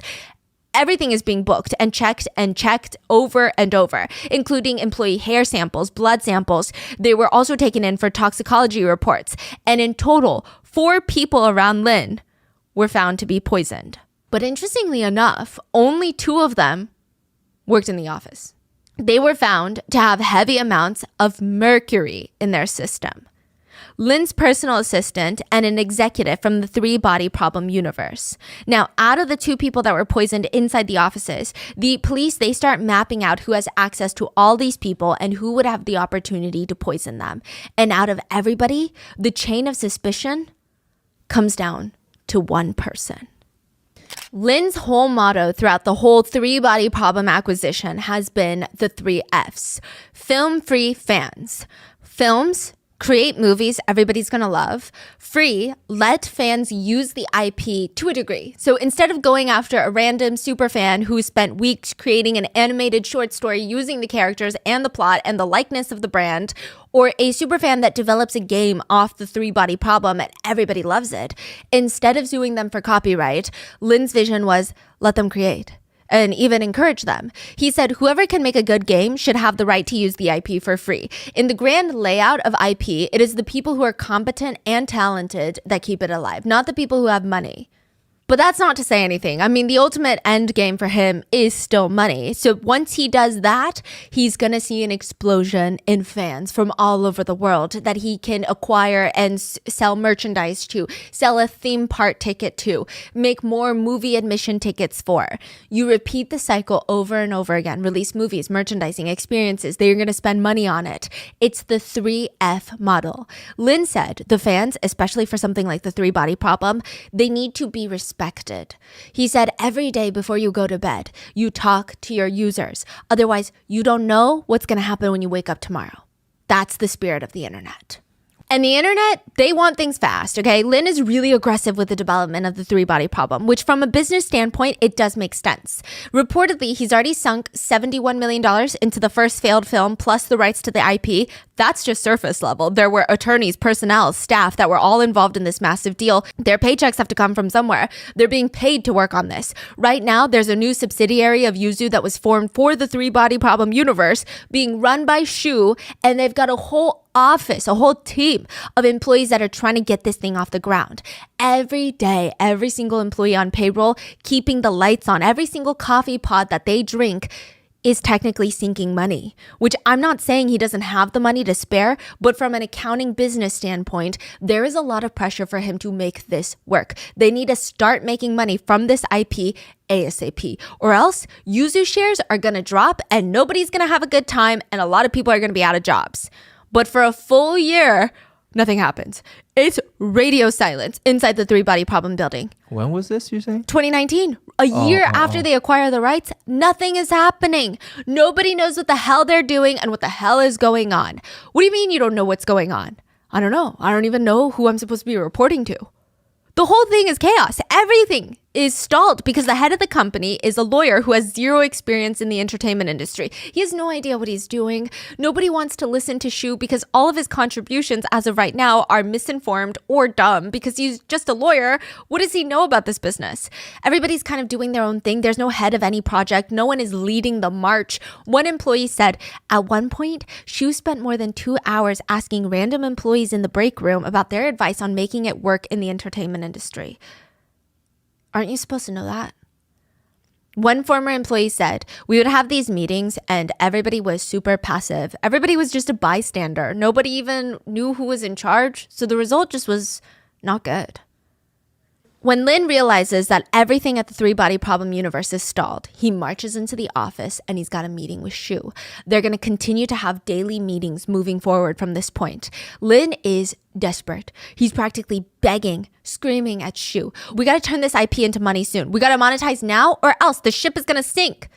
Shu is calm. He always is. That's his trademark. He's in his three-piece suit, polished leather shoes, and he just looks at Lin and he suggests, well, the solution is we just release the first PowerPoint movie that you already made so that we can make some money back. The freaking PowerPoint movie? Lin blows up. I mean, that's crazy to even suggest. I mean, it's going to ruin the name of the brand, everything. It's shit. The whole movie is shit. People are going to scream at us all day that it's shit and we will never get out of this mess.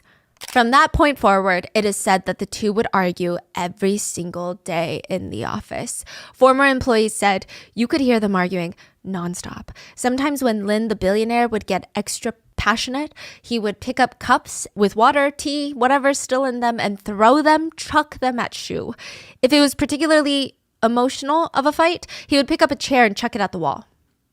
Everybody tried to act like they didn't see what was going on, but they were really loud. Sometimes they would hear billionaire Lin screaming at Shu, you are a stray dog that I brought in from the street. I fed you, I took care of you, but you can't even do anything. You can't even do the basic. It was really bad. An anonymous employee said, that's just how Lin is, though. You could be at any level of the company and Lin would scold you in front of everyone and even break things if he was really frustrated. His management style is quite rough. Every day, it felt like the tension between Lin and Shu is building up to some big catastrophic event. I mean, it was just so blatantly tense. At a strategy meeting once, Lin asked an open question to the employees about their experience at the company, and Shu, without hesitation, spoke up. I feel wronged in the workplace. I feel a deep sense of disparity working here. People knew that things were just gonna get worse from here. There were even rumors floating around in the office that the two, Lin and Shu, were destined not to be able to work together. So first of all, the Chinese character for Lin is actually two symbols placed together and they spell out wood. Wood, wood. But it's pronounced Lin. Now, Shu Yao, the spelling of the character Yao, the way he spells it, spells out earth, earth, earth. 3, earth. And if you look at the 5 element charts in China, which include water, wood, fire, earth, and metal, with the belief that depending on where you were born and the elements, they're going to greatly impact you one way or the other. Wood and ground are on the opposite sides of each other, which is quite a complicated way of saying they're destined to not be compatible. But even if you don't believe in the elements and the charts, employees said it was pretty obvious, like their managing styles, their personalities, it wasn't going to work. Lin is not a traditional CEO. He's young. He likes to run things in a very extreme, all or nothing kind of way. Shu, on the other hand, he's very elitist, very academic. He wears suits and ties for every meeting. He expects everyone to have the same level of corporate professionalism that he has. They said Shu could not handle the, quote, barbaric culture of Yuzu. They said Shu is thin-skinned. His self-esteem is definitely going to get hurt. And out of the two, by first glance, a lot of the employees actually liked Shu more. They said he's soft-spoken. He is quite nice to his subordinates. So the people that work under him, he's nice to them. If you do something wrong to Lin, he's going to throw a teacup at you. If you do something wrong to Shu, he's going to, in a very corporate way, tactfully express his disagreement with your actions. You open up the dictionary and you look up corporate executive, it's going to be a picture of Shu. He has the power of 3. Right now, he's got high education, high income, high position. He does have a pretty elitist air to him. One of his employees said he's stern and he sets boundaries, and he has to. But other than that, he's an easy person to get along with. However, at the same time, it is not easy to break the barriers into his close circle of friends. AKA, he's as professional as it gets. He's that employee, you will never know what's going on in their personal life. A colleague who worked closely with both of them said, if I had to compare the two, I would say that Lin is a very internally driven person. He will try to solve problems by improving himself, and it's all about what's going on inside. Shu, on the other hand, is a very externally driven person. The environment, his peers, the surroundings he's in have a great influence on him. Lin is kind of like a loud car, making noise down the street.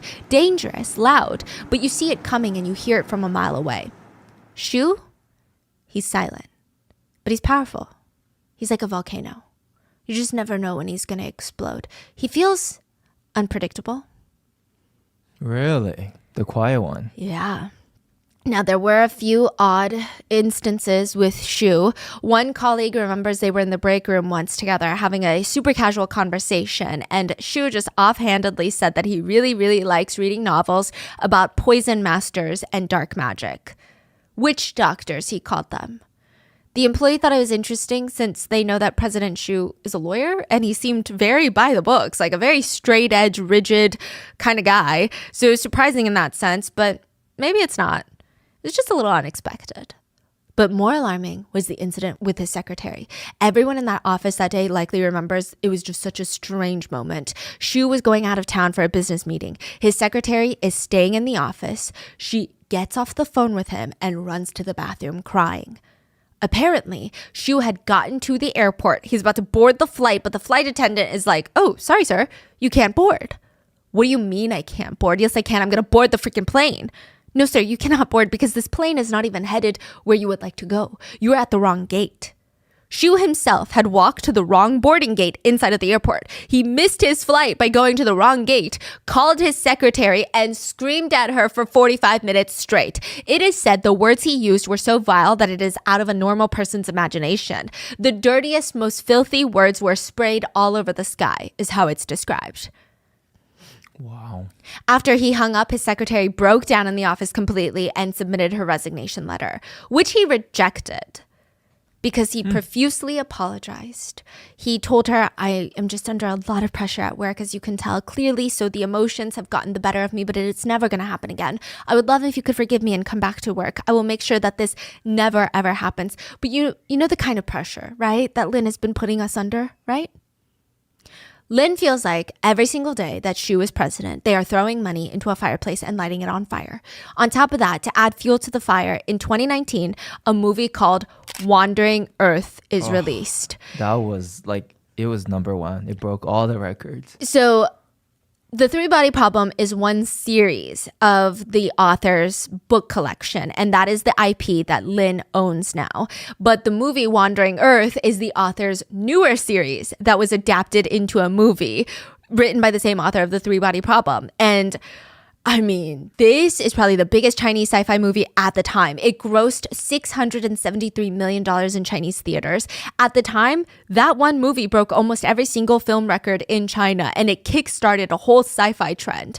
Before this movie, sci-fi was big in China, but it was not mainstream. Yeah. Everyone and their mom wanted to see Wandering Earth. They wanted to see aliens at this point. It was, by all accounts, a massive success. And every day, Lin comes into the office, he opens up the news reports, and he is tomato red. Three Body Problem Universe is technically bigger of a series than Wandering Earth. They have a bigger fan base, and they're sitting on the rights of the biggest series ever, and they're sitting on a golden egg. And right now is when everybody wants to see it. They don't want to see it 5 years from now when the sci-fi trend is over. They want it right now. Even if they start filming now, it's going to take years to hit theaters. What if the sci-fi trend is over, huh? Lin would take it all out by screaming at Xu. You are a useless general and you're exhausting our whole army and resources.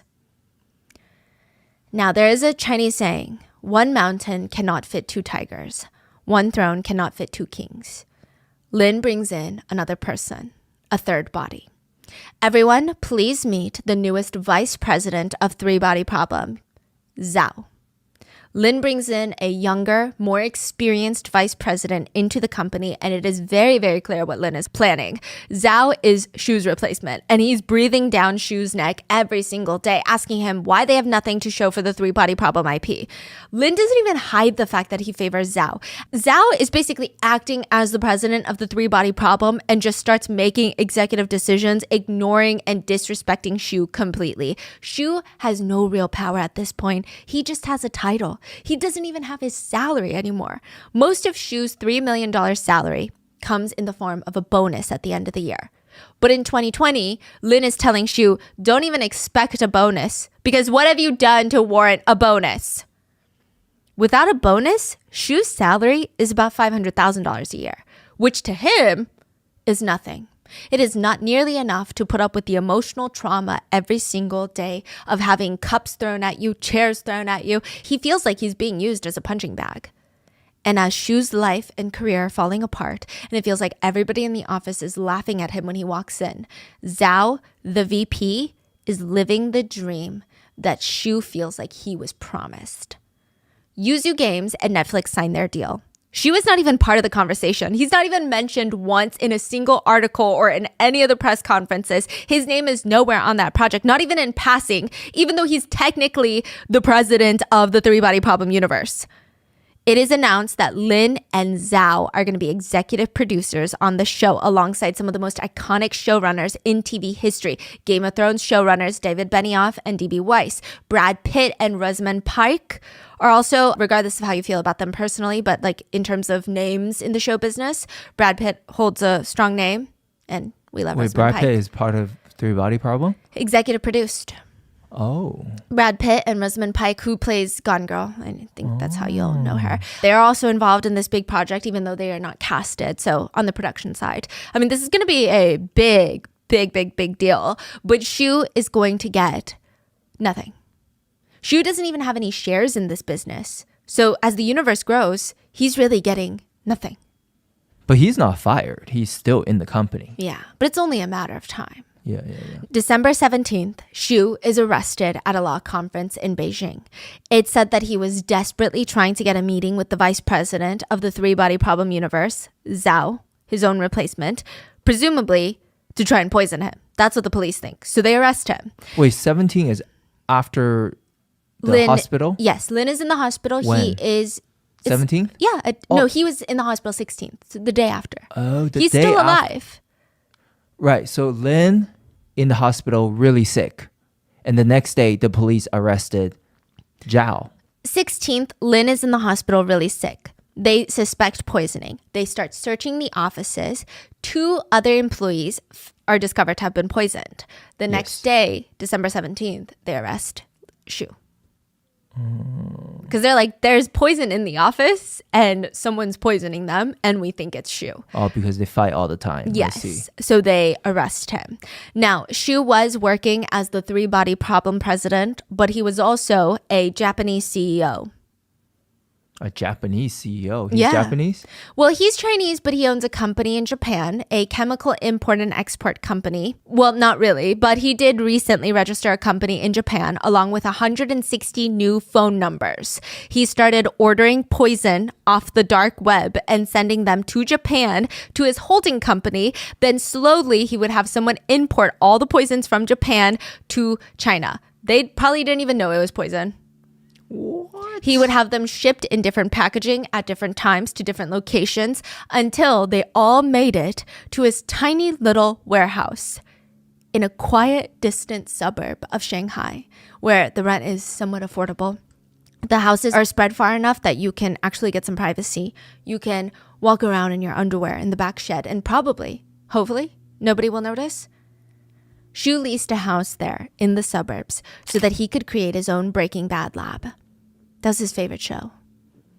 Shu purchased over 100 poisons on the dark web, and he was not even there just to see which one he liked. He was mixing, combining, creating new poisons. He kept detailed logs of how much each poison reacted to others being combined with other toxins, the size of the poison needed, the amount, the powder or liquid, like symptoms of each poison and how deadly it is combined with other poisons.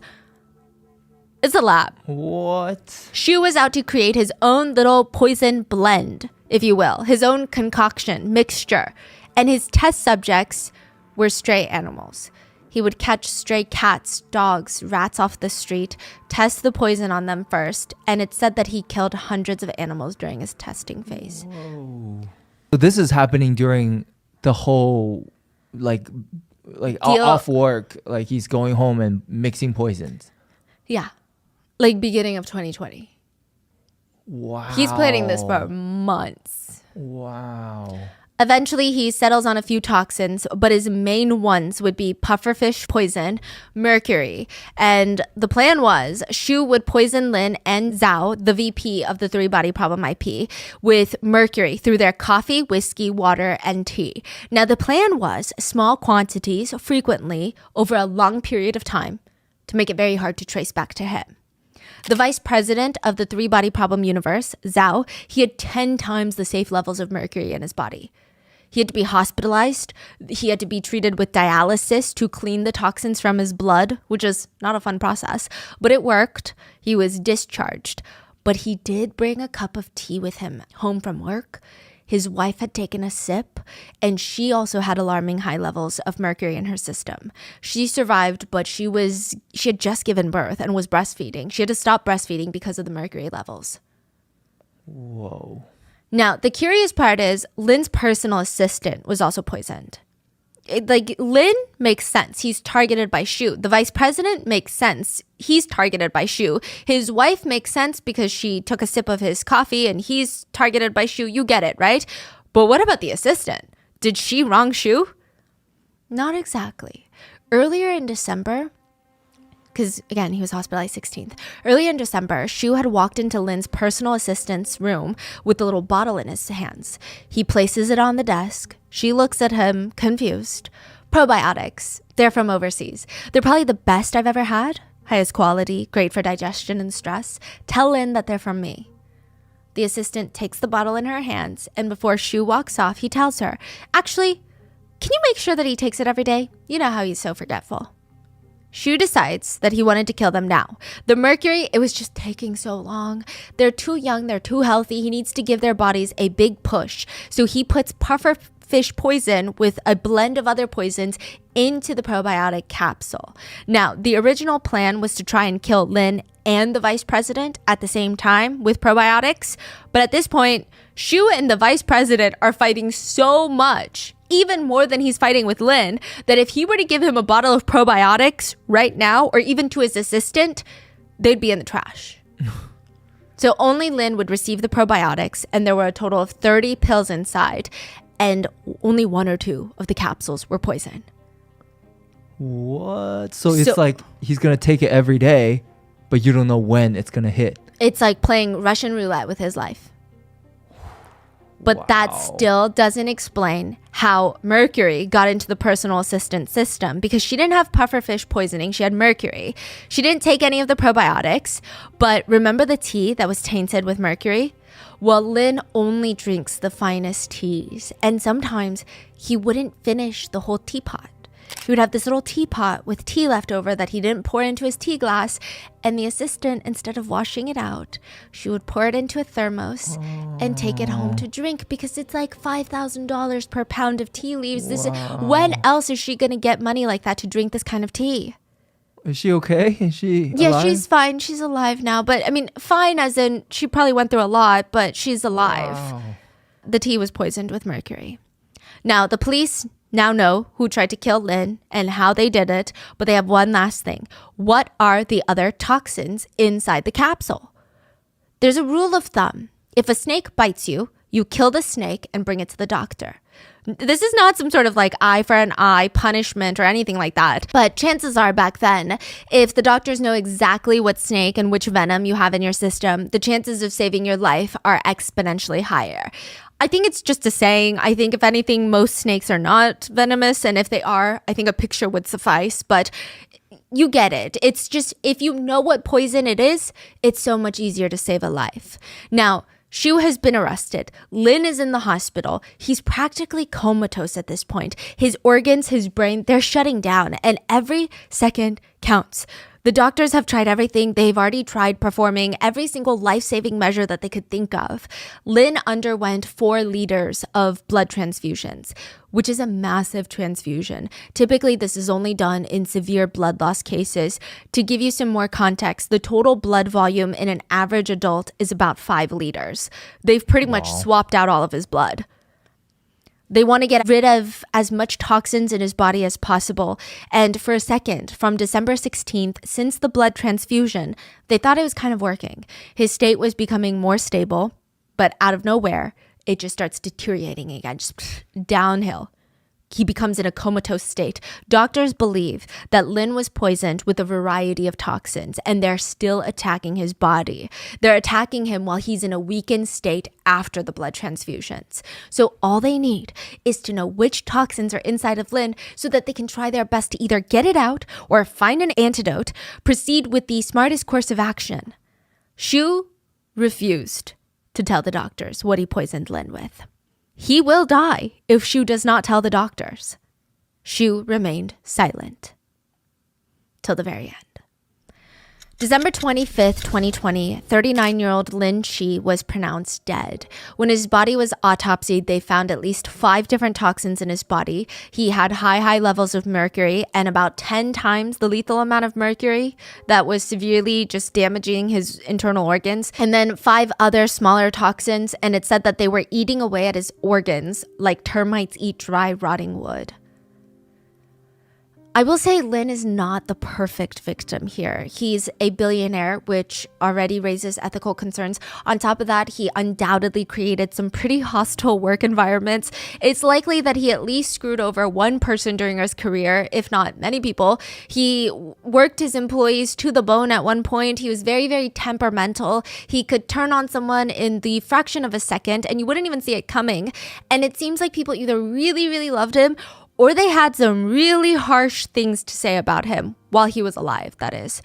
His friends said that he was definitely a more misunderstood character. They said that he was very tough and passionate to the point of being aggressive.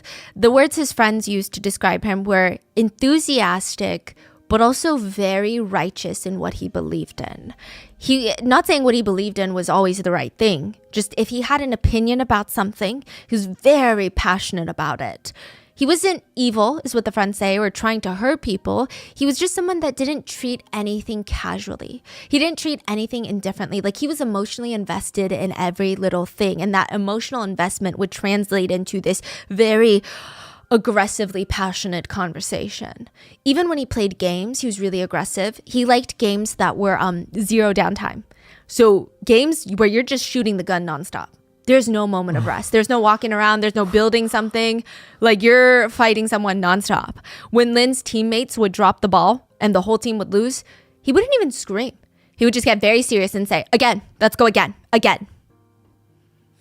He had this very intense big brother vibe about him. He would yell at you during lunch about how your business idea was stupid and it's never going to work and you're dumb for thinking that it's going to work and you need to stop being so stubborn about the stupidest things. But then on your way out, he would pat you on your back and hand you a bottle of whiskey.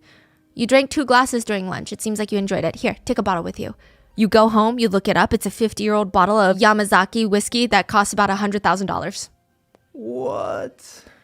He would stay updated on all the projects Nanjing alumni would have, students who graduated from the same university as him, and he would invest $1 to $2 million per project that he was intrigued by. The head of PR said, when my daughter applied to an American college, the busy founder, the busy CEO himself wrote a letter of recommendation for her. One time, a random employee went to a meeting with Lin, where he probably yelled at everyone during the entirety of the meeting. During a quick break in between meetings, Lin turned to him. "Did you eat lunch yet?" No, sir. I haven't had the time yet." Lin broke off half the hamburger in his hand and handed it to the employee, and they shared a little meal together. And they said that the man was incredibly smart. A friend of his said they had gone on a business trip together once, and Lin turned to him. "What books have you been into recently?" The friend recommended one, and during the 2 hours on the plane ride, Lin finished the whole book that took the friend much, much longer than that. And he was able to really have these thought-provoking conversations about the book. He really absorbed it. He did not just skim it. He was able to grasp all the concepts and ideas. But again, he's a very intense guy. His idea of working through an idea was to argue about it. To him, brainstorming was screaming at someone and having a fight about it. To the employees, he was straight up bullying them at times. And once he was set on an idea, he would bulldoze through everyone and anything to make it happen. But regardless, he was a father to 3 children, and he should have been here to see them grow up. And they're all minors. One Yuzu staff member wrote on social media, "You saw through what was imperfect, but still believed in beauty. Encountered unkindness, but still believed in kindness. Goodbye, youth. We will be together and continue to be kind. Believe in goodness and continue to fight against all that is unkind." One of the employees posted from Lin's account to all of his 2,000 employees at Yuzu, and I'm sure it was approved by his family, but it's a quote from Steve Jobs that apparently Lin really liked, which reads, "I would trade all my technology for an afternoon with Socrates. Goodbye, kids." Before Lin's death, a month before, he was asked in an interview about the 3-body problem, about life and death, and it was a pensive conversation about how he views his legacy. And he said, "What I think about more is how to say goodbye to the world in 10, 20, 30 years, or even when I'm 90 years old. Legend has it that your mind will be very clear when you're about to die, and you will have this extreme moment of clarity. And at that moment, it's, how do you say goodbye? I'm very afraid that I'm going to be laying there thinking, before I die, how did I destroy the 3-body problem?" Wow. And this is a month before. Yes, Lin would never make it to 90, or even to the next year. He would be killed the next month. Because Lin is in a coma before his death, he would also never get to have that moment of supreme clarity that he had been hoping for. He had been robbed of it. The 3-body problem by Tencent in China was released in 2023. It was a massive hit with a super high ranking of 8.7 out of 10. The animated version that was released on streaming platform Bilibili in China was approaching the 100 million views mark. Netflix's 3-body problem was released a few months ago, March 2024. And Lin would never get the chance to see any of those projects come to life. Some netizens stated, "Think what you want of Lin. He's a billionaire. He seems incredibly temperamental. I guess he's loved by his family and friends, but he's feared by most of his subordinates and most of the business world. But in the end, one thing is pretty undeniable. He did seem to genuinely care for the quality of the 3-body problem." Lin is credited as an executive producer on the recent 3-body problem release in Netflix posthumously, so post-death. Now, there was nothing in Shu's plan that indicated that he was trying to get away with this murder. Everyone in the office knew that Shu was on the out. He was hated by both Lin and Zhao. He had been humiliated. His ego was wounded. An employee said it was very clear that Shu made the whole three-body problem deal his whole personality, and he based his whole self-esteem off of it. They said he would practically puff up his chest and proudly state, "Other people have tried to take on this project, but none of them took it forward after touching it. Except me. We closed the deal. We legal professionals are here to put out fires, break up deadlocked negotiations, but we must also have the courage to be change makers." And now, all of that is going to be gone. He feels like it's going to be taken away from him. In return, Shu would give Zhao and Lin gifts: tea, coffee, whiskey, a bottle of probiotics. And that's just the surface level. If anyone digs even 2 seconds deeper, they would find 160 phone numbers registered to his Japanese holding company. The house he was renting had evidence of poison that he bought off the dark web. He's objectively an intelligent person. He's likely going to know that he's going to get caught. So what? He's going to burn himself just to burn them? The dark forest, press the button, destroy everybody? Like, what does that mean? Most netizens don't think so. They think that Shu genuinely believed that he was going to get away with murder.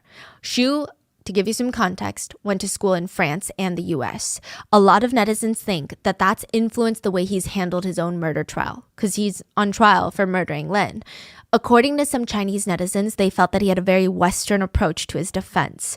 He's betting on 3 things: don't talk, hire an expensive legal team, the top of the top, and get expensive psychiatric evaluations that will state that you are not mentally in your right state of mind. It's reported that Shu had a bunch of books at home about psychiatric evaluations, and he also allegedly looked online about how to avoid punishment by claiming insanity. He had reviewed previous cases where foreigners, mainly in Western countries, escaped punishment because of the insanity plea. He provided his own psychiatric evaluations with doctors of his choosing to the court, and they were all rejected. They had state-appointed doctors to evaluate him, and they stated that he's definitely trying to act crazy. So it's very clear that he's putting on a whole show. Ultimately, a lot of netizens believe that this tactic of his ended up backfiring.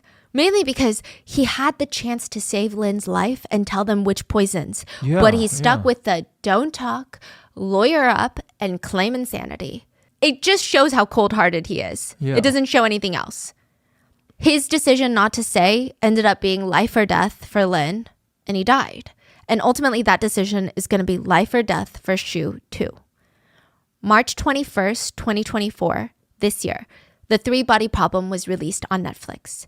March 22nd, 2024, the day after, Shu was sentenced to death by the Shanghai courts. Wow. The vice president, now chief executive of the Three-Body Universe, Zhao, said on his WeChat, "Justice has been served." And that is the story behind Netflix's Three-Body Problem. Wow, yeah. That is crazy. Yeah, I mean, I think it was just so crazy because I was looking to see if there were any reactions from even the Netflix production team of the news that he died, because it was immediately after they signed the deal. And even the Game of Thrones showrunners, they don't even know how to react. Their statement was, I mean, you see a lot of things in this business. You just never expect to see that happen.